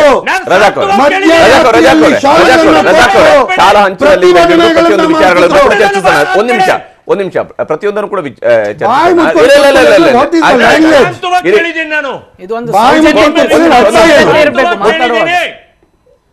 ನಿಮ್ಮ ವಿಚಾರ ಶಾಂತವಾಗಿ ಕೇಳಿದ್ದೇನೆ, ಮಧ್ಯದಲ್ಲಿ ಬಾಯ ಹಾಕಬೇಡಿ. ನಂದು ಪೂರ್ತಿ ಆದ್ಮೇಲೆ ಮಾತಾಡಿ ನೀವು ಕೂಡ. ಮುತಾಲಿಕ್ ಅವರು ಹೇಳಿ. ಆದ್ರೆ ಮಧ್ಯದಲ್ಲಿ ಯಾಕೆ ಮಾತಾಡ್ತೀರಿ ನೀವು? ಮುತಾಲಿಕ್ ಅವರು ಹೇಳಿ. ಸೊ ಈಗ 6 ಜನರಿಂದ ಪ್ರಾರಂಭ ಆದಂತದ್ದು. ಸೊ ನಿಮಗೆ ಗೊತ್ತಿತ್ತು ಬಿಜೆಪಿಗೆ ಲಾಭ ಆಗತ್ತೆ, ಬಿಜೆಪಿಯವರೇ ಇದನ್ನು ಹುಟ್ಟಾಕ್ತಾರೆ ಅಂತ ಗೊತ್ತಿದ್ರೆ ಅಲ್ಲೇ ನಿಲ್ಲಿಸಬಹುದಾಗಿತ್ತು ಅಂತನ್ನುವಂತಹದ್ದು ಒಂದು. ಇನ್ನು ಎರಡನೇದು, ಇವತ್ತು ಹಿಜಾಬ್ ಮುಖ್ಯ, ಕಿತಾಬ್ ಅಲ್ಲ ಅನ್ನುವಂಥದ್ದು ಇಡೀ ಜಗತ್ತಿಗೆ ಗೊತ್ತಿದ್ದಂತಹ ವಿಚಾರವನ್ನ ಚರ್ಚೆ ಮಾಡಿ ಎಲ್ಲ ಮಾಡಿದ್ರು. ಇವತ್ತು ಅಬ್ದುಲ್ ರಜಾಕ್ ಅವರು ಹೇಳಿದ್ದನ್ನ ಬಹಳ ಸಂತೋಷ ಆಗತ್ತೆ. ಫಸ್ಟ್ ಟೈಮ್ ಅವರು ಹೇಳಿದ್ದು ಏನು, ಹಿಜಾಬವನ್ನ ಸ್ಕೂಲ್ ಒಳಗಡೆಗೆ ಹೋಗಿ ಅಲ್ಲಿ ತೆಗೆದು ಪರೀಕ್ಷೆ ಬರೀರಿ, ಶಾಲೆಗೆ ಹೋಗಿ, ಇದನ್ನ ನಾನು ಸ್ವಾಗತ ಮಾಡ್ತಾ ಇದ್ದೇನೆ. ಫಸ್ಟ್ ಟೈಮ್ ಹೇಳಿದ್ದು ನೀವು, ಬಹಳ ಸಂತೋಷ ಆಗತ್ತೆ.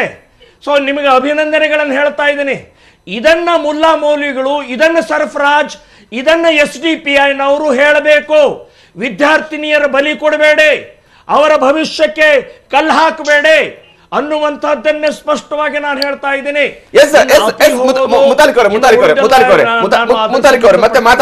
ಮತ್ತೆ ಮಾತಾಡ್ತೀನಿ ಅದರ ಬಗ್ಗೆ ನಿಮ್ ಜೊತೆ ಇನ್ನೊಂದಷ್ಟು ವಿವರಗಳನ್ನ ಮತ್ತೆ ಮಾತಾಡ್ತೀನಿ. ಇಲ್ಲಿ ರಜಾಕ್ ಅವರೇ, ವಿಚಾರಗಳಿರುವಂಥದ್ದು ಹೌದು. ಅದಕ್ಕೆ ನಾನು ಆವಾಗಲೇ ಕೋಟ್ ಮಾಡಿರುವಂಥದ್ದು ದಿನಾಂಕಗಳನ್ನ ಕೂಡ. ಫೆಬ್ರವರಿ 3 ಅದು ಕುಂದಾಪುರದಲ್ಲಿ ಈ ವಿವಾದ ಮತ್ತೊಂದು ರೂಪವನ್ನು ಪಡ್ಕೊಳ್ಳುತ್ತೆ ಅನ್ನೋದು ಫೆಬ್ರವರಿ 3ನೇ ತಾರೀಕು. ಅದಕ್ಕಿಂತ ಪೂರ್ವದಲ್ಲಿ ಡಿಸೆಂಬರ್ ತಿಂಗಳು, ಜನವರಿ ಕೊನೆಯ ವಾರದಲ್ಲೂ ಕೂಡ ಒಂದು ಮೀಟಿಂಗ್ ನಡೆಯುತ್ತೆ ಉಡುಪಿಯ ಕಾಲೇಜಿನಲ್ಲಿ. ರಘುಪತಿ ಭಟ್ ಅವರು ಇರ್ತಾರೆ, ಹೌದು, GA ಬಾವ ಇರ್ತಾರೆ, ಹೌದು, ಇನ್ನು ಅನೇಕರು ಇರ್ತಾರೆ. ಕಾರಣಗಳು ಏನೋ ಗೊತ್ತಿಲ್ಲ. ಮಧ್ಯದಲ್ಲಿ ಆ ವಿಚಾರಗಳಲ್ಲಿ ಇಲ್ಲ, ನಾವು ಇದನ್ನ ಒಪ್ಕೊಳ್ಳೋದಿಲ್ಲ ಅಂತ ಹೇಳಿ ಕೆಲವು ವಿದ್ಯಾರ್ಥಿಗಳು, ಒಂದು 12 ಜನ ವಿದ್ಯಾರ್ಥಿಗಳು ಇದ್ರಂತೆ, ಅದರಲ್ಲಿ 6 ಜನ ವಿದ್ಯಾರ್ಥಿಗಳು ಹಿಂದೆ ಸರಿದ್ರು ಅನ್ನೋ ಶಾಸಕರು ಹೇಳ್ಕೊಳ್ತಾರೆ. GA ಬಾವ ಅವರು ಕೂಡ ಅದನ್ನು ಹೇಳ್ಕೊಳ್ತಿದ್ರು. ಇನ್ನು 6 ಜನ ವಿದ್ಯಾರ್ಥಿಗಳು ಇಲ್ಲ, ನಾವು ಧರಿಸಿನೇ ಬರಬೇಕು ಅಂತ ಕೋರ್ಟ್ ಮೆಟ್ಲೆ ಇದ್ರು ಅವ್ರೆ. ಹೌದು, ಇವತ್ತು ಕೋರ್ಟ್ನ ಆದೇಶ ಬಂದಿದೆ. ಹೌದು, ನಮಗೆ ಕುರಾನ್ನಲ್ಲಿ ಇದು ನಮ್ಮ ಅವಿಭಾಜ್ಯ ಅಂಗ, ಧರ್ಮದ ಪಾಲನೆಯ ಅಂಗ ಅನ್ನುವಂತ ವಿದ್ಯಾರ್ಥಿಗಳು ಹೇಳ್ತಾ ಇದ್ದಾರೆ. ಹೌದು, ಹಾಗಾಗಿ ಅದನ್ನು ನಾವು ಪಾಲನೆ ಮಾಡೇ ಮಾಡ್ತೀವಿ ಅನ್ನೋದನ್ನ ಹೇಳ್ತಾ ಇದ್ದಾರೆ. ಹೌದು, ಹಾಗೆ ಪಾಲನೆ ಮಾಡಲೇಬೇಕು ಅಂತ ಹೇಳಿದ್ರೆ ನಾವು ಕೋರ್ಟ್ಗೆ ಹೋಗಿರುವಂತ ಉದ್ದೇಶ ಏನು? ಈಗ ಕೋರ್ಟ್ಗೆ ಹೋದ ನಂತರ ಕೋರ್ಟ್ ಒಂದು ಆದೇಶವನ್ನು ಕೊಟ್ಟ ಮೇಲೆ ನಾವು ಕೋರ್ಟ್ ಯಾವ ಕಾರಣಕ್ಕೆ ಇಂಥ ಆದೇಶವನ್ನು ಕೊಟ್ಟಿದೆ ಅನ್ನೋದನ್ನ ನಮ್ಮ ವಿವೇಚನೆಯನ್ನು ಬಳಸಿ ನಾವು ಅದನ್ನ ಯೋಚನೆ ಮಾಡಬೇಕು. ಕೋರ್ಟ್ ಈಗ ಆದೇಶವನ್ನು ಕೊಟ್ಟ ನಂತರ ಇಲ್ಲ, ನಮಗಿದು ಬೆನ್ನಿಗೆ ಚೂರಿ ಹಾಕಿದಂಗ ಆಯ್ತು ಅಂತ ಪದ ಬಳಕೆ ಮಾಡಿ ತಪ್ಪು ನೋಡಿ. ಇಲ್ಲಿ ಒಂದು ಕೋರ್ಟ್ ಅಂತ ಹೇಳಿದ್ರೆ ಅದು ಗೌರವ ಇಲ್ಲ ಅಂತ ಹೇಳಿದ್ರೆ ಸಂವಿಧಾನಕ್ಕೂ ಗೌರವ ಕೊಡದ ಹಾಗೆ. ಗೌರವ ಕೊಡ್ಬೇಕಾದ್ರೆ ಕೋರ್ಟ್ಗೂ ಗೌರವ ಕೊಡಲೇಬೇಕು. ಇವಾಗ ಒಂದು ತೀರ್ಪು ಬಂದಿದೆ, ಸ್ವೀಕಾರ ಮಾಡಲ್ಲ, ಅದು ನಮ್ಗೆ ಒಪ್ಪಿಗೆ ಇಲ್ಲ, ಅದ್ರ ಮೇಲೆ ನಾವು ಹೋಗ್ಬಿಟ್ಟು ಸುಪ್ರೀಂ ಕೋರ್ಟ್ಗೆ ಹೋಗ್ತೀವಿ. ಇವಾಗ ಬಾಬರಿ ಮಸೀದ್ ತೀರ್ಪು ಬಂತು, ಇವತ್ತಿಗೂ ನಮ್ಗೆ ಸ್ವೀಕಾರ ಇಲ್ಲ ಇದು. ಆದರೆ ನಾವು ಅದಕ್ಕೆ ರಿಟ್ ಅಪೀಲ್ ಮಾಡಕ್ ಹೋಗಿಲ್ಲ. ರಿವ್ಯೂ ಪಿಟಿಷನ್, ಕ್ಯೂರೇಟಿವ್ ಪಿಟಿಷನ್ ನಾವು ಕೇಳಲೇ ಇಲ್ಲ. ಯಾಕೆ? ಮಾತು ಕೊಟ್ಟಿದ್ವಿ. ಸುಪ್ರೀಂ ಕೋರ್ಟ್ ಏನು ತೀರ್ಮಾನ ತಗೊಳುತ್ತೋ ಆ ತೀರ್ಮಾನಕ್ಕೆ ನಾವು ಬದ್ಧವಾಗಿರ್ತೀವಿ. ಅದೇ ತರ ಈ ವಿಷಯದಲ್ಲಿ ನಾನು ಹೇಳೋದು ಒಂದೇ ಒಂದು ಮಾತು, ಆಯ್ತು, ಅಲ್ಲಿ ಒಂದು 6 ಜನ ಮಕ್ಕಳು ಬಂದರು, ಕೇಳಿದ್ರು, ಅಲ್ಲಿ ಒಂದು ಸಭೆ ಕುಂಡ್ರಿಸಿ ಏನೋ ಒಂದು ಮಾಡಿ ಟ್ರೈ ಮಾಡಿದ್ರು, ಆಗಿಲ್ಲ. ಅದು ಅಲ್ಲಿಗೆ ಸೀಮಿತವಾಗಿ ಮುಗಿಸ್ಬೋದಾಗಿತ್ತು. 5 ರಾಜ್ಯಗಳ ಚುನಾವಣೆ ನಡೀತಾ ಇತ್ತು. ಹೇಗೋ ಹೀಗೋ ಇದಕ್ಕೆ ಚುನಾವಣೆಗೆ ಬಳಸ್ಕೊಳ್ಳೋಕ್ಕೋಸ್ಕರ ಮಧ್ಯರಾತ್ರಿಯಲ್ಲಿ ಶಾಲ್ಗಳನ್ನು ಹಂಚಲಾಗಿತ್ತು. ಕೊಲೆಯಾದ ಹರ್ಷ ಒಂದು ಟೈಲರ್ ಆಗಿದ್ದ, ಒಂದು ಕೊರಿಯರ್ ಕಂಪನಿಯಲ್ಲಿ ಕೆಲಸ ಮಾಡ್ತಿದ್ದವನು. ಅವನು ಇದು ಕೇಸರಿ ಶಾಲನ್ನು ಹಾಕೊಂಡು ಪ್ರತಿಭಟನೆಯಲ್ಲಿ ವಿದ್ಯಾರ್ಥಿನಿಯರ ವಿರುದ್ಧ ಯಾಕೆ ಬರ್ತಾನೆ? ಇವ್ರುಗಳೇ ಹೇಳಿದ್ದು, ಇದೇ ಪ್ರಮೋದ್ ಮುತಾಲಿಕ್ ಅವರು, ಈ ಹಿಜಾಬ್ ವಿಷಯದಲ್ಲೇ ಇವನ ಕೊಲೆ ಆಗಿದೆ ಅಂತ. ಇವತ್ತು ನಾವು ಕುತ್ಕೊಂಡು ಅರ್ಥ ಮಾಡಿಕೊಂಡಾಗ ಅದು ವೈಯಕ್ತಿಕ ದೇಶದಲ್ಲಿ ಆಗಿರುವಂತಹ ಕೊಲೆ. ಇನ್ನು ಮುಂದಕ್ಕೆ ತನಿಖೆ ಬಂದಿಲ್ಲ, ಇಷ್ಟು ದಿನ ಯಾಕೆ ತಗೋತಾ ಇದೆ ಅದು ಇನ್ನೂ ಒಂದು ಬೇರೆ ವಿಷಯ. ಮಧ್ಯರಾತ್ರಿಯಲ್ಲಿ ಶಾಲುಗಳನ್ನು ಹಂಚಿ ಪ್ರತಿಯೊಂದು ಕಾಲೇಜ್ಗಳಲ್ಲಿ, ಮಂಡ್ಯದಿಂದ ಹಿಡಿದು ಕುಂದಾಪುರದಿಂದ ಹಿಡಿದು ಶಿವಮೊಗ್ಗ, ಅಲ್ಲಿ ಎಲ್ಲ ಕಡೆ ಇದನ್ನ ಒಂದು ಶಾಲ್ ಎಲ್ಲಿಂದ ಬಂತು? First question. ಇದನ್ನ ರಾಜಕಾರಣಕ್ಕೆ ಬಳಸ್ಕೊಂಡವರು ಈ ಬಿಜೆಪಿ, RSS, ಬಜರಂಗ ದಳದವರು. ಸರ್ಫರಾಜ್, ನೀವು ಅವಾಗ್ಲೇನೆ ಮಾತನಾಡ್ತಾ ಕುರಾನ್ನ ಅಂಶಗಳನ್ನ ಮುಂದಿಟ್ಟುಕೊಂಡು ಇದು ಅನಿವಾರ್ಯ ಅವಿಭಾಜ್ಯ ಅಂಗ ಮತ್ತು ಅತ್ಯಗತ್ಯ ಪಾಲನೆ ಅನ್ನುವಂಥ ವಿಚಾರ, ಕುರಾನ್ನದಲ್ಲೇ ಇರುವಂತಹ ವಿಚಾರಗಳನ್ನ ಕೋಟ್ ಮಾಡ್ತಾನೆ. ಇನ್ನೂ ಒಂದು ಅಂಶವನ್ನ ಹೇಳ್ತಾರೆ, ಅದರಲ್ಲಿ ನೀನು ಎಲ್ಲಿ ಇರ್ತೀಯೋ ಅಲ್ಲಿಯ ಕಾನೂನನ್ನ ಪಾಲನೆ ಮಾಡಬೇಕು ಅನ್ನುವಂತಹ ಅಂಶವೂ ಕೂಡ ಒಂದು. ಅದನ್ನು ಗೌರವಿಸುವಂಥದ್ದು ಅದು ಧರ್ಮ ವಿರೋಧಿ ಆಗೋದಿಲ್ಲ. ಒಂದು ವೇಳೆ ಹಂಗೆ ನಿಂಗೆ ಅನಿಸಿದ್ರೆ ಅಲ್ಲಿ ಏನು ಹೇಳ್ತಾರೆ, should you disagree on anything, then refer it to the Allah and his messenger. If you truly believes in Allah and the last day, this is the best and fairest resolution ಅನ್ನುವಂಥದ್ದನ್ನು ಕೂಡ ಹೇಳ್ತಾರೆ. ಹಾಗಾದ್ರೆ ಇಲ್ಲಿ authority ಹೇಳಿರುವಂತ ಒಂದು ಆದೇಶವನ್ನ ಪಾಲನೆ ಮಾಡೋದಕ್ಕೆ ಆಗೋದಿಲ್ವಾ? ಅದು ಧರ್ಮ ವಿರೋಧಿ ಆಗತ್ತಾ? ಸರ್ಫರಾಜ್ ನೋಡಿ, ಎರಡು ವಿಚಾರ, ಒಂದು ಧಾರ್ಮಿಕ ವಿಷಯ, ಇನ್ನೊಂದು ಸಂವಿಧಾನಿಕ ವಿಷಯ. ನಾವು ಎರಡು ಕೂಡ, ನೀವು ಕೇಳಿದ ಪ್ರಶ್ನೆಗೆ ನಾನು ಫಸ್ಟ್ ಹೇಳ್ತೀನಿ. ನೀವು ಕೇಳಿರುವಂತದ್ದು ಈ ಖುರಾನಿದ್ದು ಇದು ಹಿಜಾಬ್ ಅನ್ನು ಬಿಟ್ರೆ ಏನಾದ್ರೆ ತೊಂದರೆ ಆಗುತ್ತಾ ಧರ್ಮದ ವಿಷಯದಲ್ಲಿ ಅಂತ ಕೇಳಿದ್ರಿ. ಹಿಜಾಬ್ ಅನ್ನು ಬಿಟ್ಟರೆ ಧರ್ಮದ ವಿಷಯದಲ್ಲಿ ಕೇಳಿದ್ರೆ ಈಗ ಇದು ಇಷ್ಟೇ ಕೇಳ್ತಿರೋ ನಾನಂದ್ರೆ, ಒಂದು ಆದೇಶ ಇದ್ದಾಗ ಅದನ್ನ ಪಾಲನೆ ಮಾಡಬೇಕು ಅನ್ನುವಂಥದ್ದು ಕೂಡ ಒಬ್ಬ ನಿಜವಾದಂತಹ ಕಾನೂನು ಪಾಲನೆ ಮಾಡಲೇಬೇಕು. ಸತ್ಯದ ಮೇಲೆ ನಂಬಿಕೆ ಇಟ್ಕೊಂಡಿರೋವನ್ನ ಒಂದು ಬಹಳ ಮುಖ್ಯವಾದಂತಹ ಅಂಶ ಅನ್ನುವಂಥದ್ದನ್ನ ನಾಳೆ ದಿನ ಅಕಸ್ಮಾತ್ ಪಾಕಿಸ್ತಾನ ಜೊತೆ ನಮ್ಮ ಯುದ್ಧ ಆದ್ರೆ ಈ ದೇಶದ್ದು, ಪಾಕಿಸ್ತಾನದ ಮುಸಲ್ಮಾನನನ್ನ ಕೊಲ್ಲುವುದು ನನ್ನ ಧರ್ಮ, ಈ ದೇಶನ ಕಾಪಾಡುವುದು ನನ್ನ ಧರ್ಮ. ಅದು ಕರೆಕ್ಟ್. ಅದೇ ಸಂದರ್ಭದಲ್ಲಿ ಒಂದು ಕ್ಲಾರಿಫಿಕೇಶನ್ ಕೊಡ್ತೀನಿ. ಇಸ್ಲಾಮಿನಲ್ಲಿ ನಮಾಜ್, ರೋಜಾ, ಜಕಾತ್, ಹಜ್ ಇದು ಏನು ಪಿಲ್ಲರ್ಸ್ ಇದ್ದ ಹಾಗೆ ಇಸ್ಲಾಮಿನಲ್ಲಿ. ಅದೇ ರೀತಿಯಲ್ಲಿ ನ್ಯಾಯ ಎನ್ನುವಂಥದ್ದು ಮೊದಲನೇ ವಿಚಾರ. ಇದೆಲ್ಲದಕ್ಕಿಂತ ಮುಂಚೆ ನ್ಯಾಯ ಎನ್ನುವಂಥದ್ದು ಬರುತ್ತೆ. ನ್ಯಾಯ ಎಲ್ಲಿ ನಿರಾಕರಣೆ ಆಗುತ್ತೆ, ಅದು ಯಾರಿಗೆ ನ್ಯಾಯ ನಿರಾಕರಣೆ ಆಗುತ್ತೆ ಗೊತ್ತಿಲ್ಲ. ಒಬ್ಬ ಮನುಷ್ಯನಿಗೆ ನ್ಯಾಯ ನಿರಾಕರಣೆ ಆದರೆ ಅವನ ಪರವಾಗಿ ನಿಲ್ಲುವುದಕ್ಕೆ ಇಸ್ಲಾಂ ಹೇಳುತ್ತೆ. ಈಗ ಈ ಒಂದು ಸಂವಿಧಾನದ ವ್ಯವಸ್ಥೆಯಲ್ಲಿ ಎಲ್ಲವೂ ಕೂಡ ಕೋರ್ಟಲ್ಲಿ ವಾದ ಪ್ರತಿವಾದ ಆಯಿತು. ಈಗ ಸುಪ್ರೀಂ ಕೋರ್ಟ್ ಅಲ್ಲಿ ಕೂಡ ಹೋಗಿದೆ.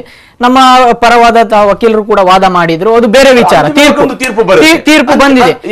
ತೀರ್ಪು ಬಂದಿದೆ ಅಲ್ಲ, ಇದರಲ್ಲಿ ನಮ್ಗೆ ಸಂತೃಪ್ತಿ ಇಲ್ಲ. ಈ ತೀರ್ಪಲ್ಲಿ ನಾವು ಏನು ಕಾನೂನಾತ್ಮಕವಾದಂತಹ ಹೋರಾಟವನ್ನು ಮುಂದುವರಿಸ್ತೇವೆ, ಇದಕ್ಕೆ ಅವಕಾಶ ಇದೆ. ಕೆಲವೊಬ್ರು ಬಿಜೆಪಿ ಮುಖಂಡರು, RSS ಮುಖಂಡರು ನಮ್ಮನ್ನು ಹೇಳ್ತಾ ಇದ್ರು, ನೀವು ಏನು ಸಂವಿಧಾನ ಒಪ್ಪಲ್ಲ, ಈಗ ಇವ್ರು ಒಪ್ಪಲ್ಲ, ಈ ತೀರ್ಪು ಒಪ್ಪಲ್ಲ, ಅದು ಇದು ಅಂತ ಹೇಳಿ. ನಾವು ಹೇಳೋದೇನು ಗೊತ್ತಾ, ಈ ಶಬರಿಮಲೆ ಇಶ್ಯೂ ಆಯ್ತು. ಶಬರಿಮಲೆ ಇಶ್ಯೂದಲ್ಲಿ ಇಡೀ ಕೇರಳವನ್ನು ಹೊತ್ತುರಿಸಿದವರು ಯಾರು? ಶಬರಿಮಲೆ ಇಶ್ಯೂದಲ್ಲಿ ಸುಪ್ರೀಂ ಕೋರ್ಟ್ ಕೊಟ್ಟಿರುವಂತಹ ತೀರ್ಪಿನ ವಿರುದ್ಧವಾಗಿ ಅಮಿತ್ ಶಾ ಅವರು ಹೇಳಿಕೆ ಕೊಟ್ಟಿರುವಂತದ್ದು, ಧಾರ್ಮಿಕ ವಿಷಯದಲ್ಲಿ ಯಾವುದೇ ಕಾರಣಕ್ಕೂ ಕೂಡ ಕೋರ್ಟ್ ಹಸ್ತಕ್ಷೇಪ ಮಾಡಬಾರ್ದು ಅಮಿತ್ ಶಾ ಹೇಳಿಕೆ ಕೊಟ್ಟರು. ಈಗ ಆ ವಿಚಾರದಲ್ಲಿ ಇವ್ರು ಮಾತಾಡುವುದಿಲ್ಲ. ಕೇವಲ ಮುಸಲ್ಮಾನರಿಗೆ ಮಾತ್ರ ಸಂವಿಧಾನ ಅನ್ವಯ ಆಗುತ್ತಾ? ಎಲ್ರಿಗೂ ಕೂಡ ಅಲ್ಲ ಅನ್ವಯ ಆಗುದು. ಎಲ್ಲರೂ ಕೂಡ ಸಂವಿಧಾನದ ಪಾಲನೆ ಮಾಡ್ಬೇಕಲ್ಲ, ಸಂವಿಧಾನದ ವಿಚಾರಗಳನ್ನು ಎತ್ತಿ ಹಿಡಿಬೇಕಲ್ಲ.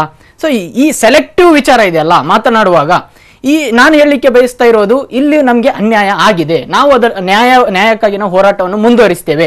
ಮತ್ತೆ ಒಬ್ಬ ವಿದ್ಯಾರ್ಥಿನಿಗೆ ನೀವು ಕಾಲೇಜಿಗೆ ಹೋಗ್ಬೇಡಿ ಅಥವಾ ಹೋಗಿ ಅಂತ ಹೇಳಲಿಕ್ಕೆ ನಮ್ಗೆ ಹಕ್ಕಿಲ್ಲ. ನೀವು ಕಾಲೇಜಿಗೆ ಹೋಗ್ಬೇಡಿ ಅಂತ ಹೇಳಲಿಕ್ಕೆ ನಮ್ಗೆ ಅಧಿಕಾರ ಇಲ್ಲ.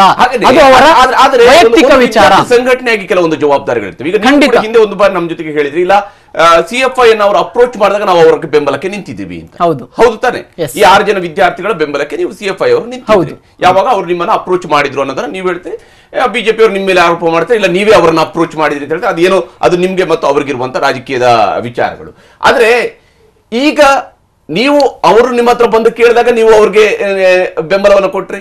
ಹಾಗಾದ್ರೆ ಇವತ್ತು CFI ನಂತ ಒಂದು ಸಂಘಟನೆ, ವಿದ್ಯಾರ್ಥಿ ಸಂಘಟನೆ ಜವಾಬ್ದಾರಿ ಅಲ್ವಾ? ವಿದ್ಯಾರ್ಥಿಗಳು ಹೋಗಿ ಹಾಗಾದ್ರೆ ನೀವು ಶಿಕ್ಷಣವನ್ನ ಪಡೀರಿ, ಇವಾಗ ಶಿಕ್ಷಣವನ್ನ ಪಡೀರಿ, ಕೋರ್ಟ್ ನಲ್ಲಿ ನಮ್ಮ ಫೈಟ್, ಕಾನೂನಾತ್ಮಕವಾಗಿ ನಮ್ಗೆ ಏನು ಫೈಟ್ ಇದೆ ಅದನ್ನು ನಾವು ಮಾಡೋಣ ಅನ್ನುವಂಥದ್ದನ್ನ ಅವ್ರಿಗೆ ಕೇಳಬಹುದಲ್ಲ. ಈ ಒಂದು ಇಡೀ ಪ್ರಕರಣದ ಸುತ್ತಲೂ ಕೂಡ ರಾಜಕೀಯದ ಲೆಕ್ಕಾಚಾರಗಳು ಇಲ್ವಾ ಅಂತ ಹೇಳಿದ್ರೆ ಖಂಡಿತವಾಗ್ಲೂ ಕೂಡ ರಾಜಕೀಯದ ಲೆಕ್ಕಾಚಾರಗಳು ನಡೀತವೆ, ರಾಜಕೀಯದ ಚರ್ಚೆಗಳು ಕೂಡ ನಡೀತವೆ. ಆದರೆ ಮುಸ್ಲಿಂ ವಿದ್ವಾಂಸರೊಬ್ಬರ ಮಾತನ್ನ ಬಹಳ ಮುಖ್ಯವಾಗಿ ಕೋರ್ಟ್ ಕೂಡ ತನ್ನ ಆದೇಶದ ಸಂದರ್ಭದಲ್ಲಿ ಕೋಟ್ ಮಾಡಿರುವಂತಹದ್ದು. ಯೂಸುಫ್ ಅಲಿ ಅವರು ಪ್ರಸ್ತಾಪಿಸಿರುವಂತಹ ವಿಚಾರಗಳನ್ನ, ಅವರ ಮಾತುಗಳನ್ನ ಕೋಟ್ ಮಾಡಿದೆ.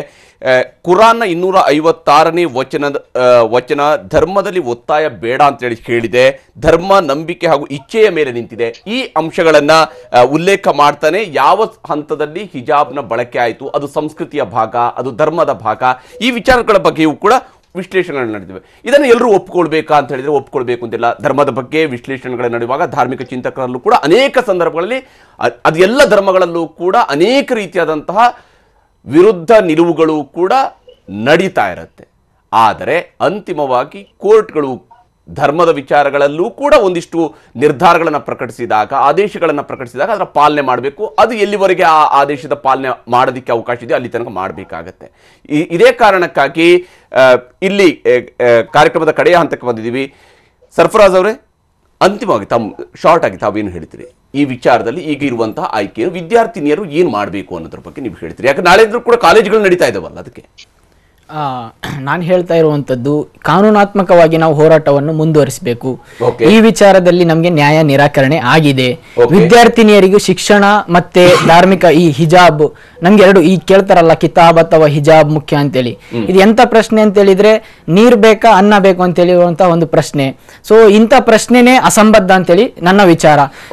ಈಗ ನಾನು ಹೇಳ್ತಾ ಇರುವಂತದ್ದು ಇಮಿಡಿಯೇಟ್ಲಿ ಸುಪ್ರೀಂ ಕೋರ್ಟಿಗೆ ಏನ್ ಮೇಲ್ಮನವಿ ಸಲ್ಲಿಕೆ ಆಗಿದೆ ಇದರ ಬಗ್ಗೆ ಗಮನ ಹರಿಸಬೇಕು. ತಕ್ಷಣವಾಗಿ ಅವರಿಗೆ ಈ ಒಂದು ಹಿಜಾಬ್ ಧರಿಸುವಂತಹ ಹಕ್ಕನ್ನು ಖಾತರಿಪಡಿಸಬೇಕು ಮತ್ತೆ ಎಕ್ಸಾಮಿಗೆ ಅವಕಾಶ ಮಾಡಿ ಕೊಡಬೇಕು ಹಿಜಾಬ್ ಜೊತೆಗೆ ಸುಪ್ರೀಂ ಕೋರ್ಟ್.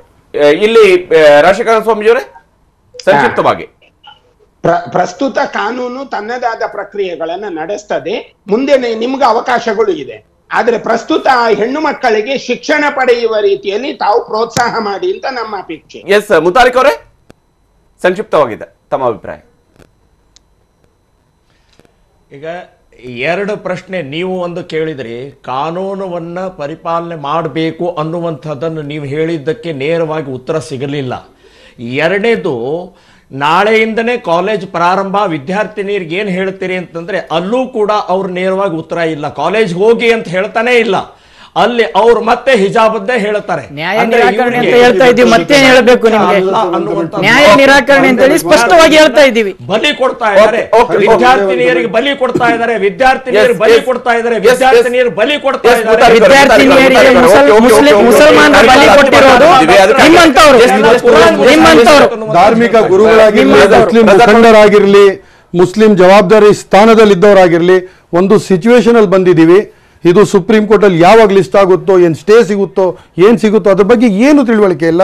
ನಾನ್ ಕೇಳ್ಕೊಳ್ಳೋದು ಈ ಕಾರ್ಯಕ್ರಮದ ಮುಂಚೆ ರಘುಪತಿ ಭಟ್ ಅವ್ರ ಜೊತೆನೂ ನಾನು ಮಾತಾಡಿದೆ, ನಾಳೆ ಸದನದಲ್ಲೂ ಮಾತೆತ್ತೀನಿ ಅಂತ ತುಂಬಾ ಗೌರವ ಅವ್ರು ಕಂಡ್ರೆ ಇವಾಗ ಅವರು ಹೇಳಿರೋ ಮಾತಿಗೆ. ಯಾಕೆಂದ್ರೆ ಇಲ್ಲಿ ಹೆಣ್ಣು ಮಕ್ಕಳ ಭವಿಷ್ಯ, ಈ ಸಲ ಅವ್ರು ಎಕ್ಸಾಮ್ ಬರೀಬೇಕು. ಕಳೆದ 2 ವರ್ಷ ಕೊರೋನಾದಿಂದ ಅವ್ರು ಏನು ಬರೆಯಕ್ಕಾಗಿಲ್ಲ. ನೋಡಿ 2 ವರ್ಷ ಕೊರೋನಾದಲ್ಲಿ ಹಿಂಗೋ ನಡೆದಿದೆ. ಇವಾಗ ಎಜುಕೇಶನ್ ಎಷ್ಟು ಓದಿದಾರೋ ಕಮ್ ಸೆ ಕಮ್ ಎಕ್ಸಾಮ್ ಬರೆಯಕ್ಕೆ, ಅವ್ರಿಗೆ ಎಕ್ಸಾಮ್ ಬರೆಯಕ್ಕೆ ಅವಕಾಶ 100% ಮಾಡಿಕೊಡ್ತೀವಿ ಅಂತ ಒಂದು ಆಶ್ವಾಸನೆ ರಘುಪತಿ ಭಟ್ ಅವರು ನೀಡಿದ್ದಾರೆ. ಅದಕ್ಕೆ ಗೌರವ ಸಲ್ಲಿಸುತ್ತಾ ನಾನು ರಾಜ್ಯದ ಎಲ್ಲ ವಿದ್ಯಾರ್ಥಿಗಳಲ್ಲಿ ಮನವಿ ಏನ್ ಮಾಡ್ತೀನಿ ಅಂತ ಹೇಳಿದ್ರೆ, ಇದು ಸೋಲು ಗೆಲುವ ವಿಷಯ ಅಲ್ಲ. ನೀವು ದೊಡ್ಡವರಾಗಿ, ಈ ದೇಶದ ಪ್ರಜೆಗಳು ದೊಡ್ಡವರಾಗಿ ನೀವು ಏನೇನಾಗ್ತಿರೋ, ನಿಮ್ಮ ಮೆಮೊರೀಸ್ ಏನಿರುತ್ತೆ, ನಾವು ಹಿಂದೂಗಳು, ನಾವು ಮುಸ್ಲಿಂಗಳು ಇದಿರಲ್ಲ.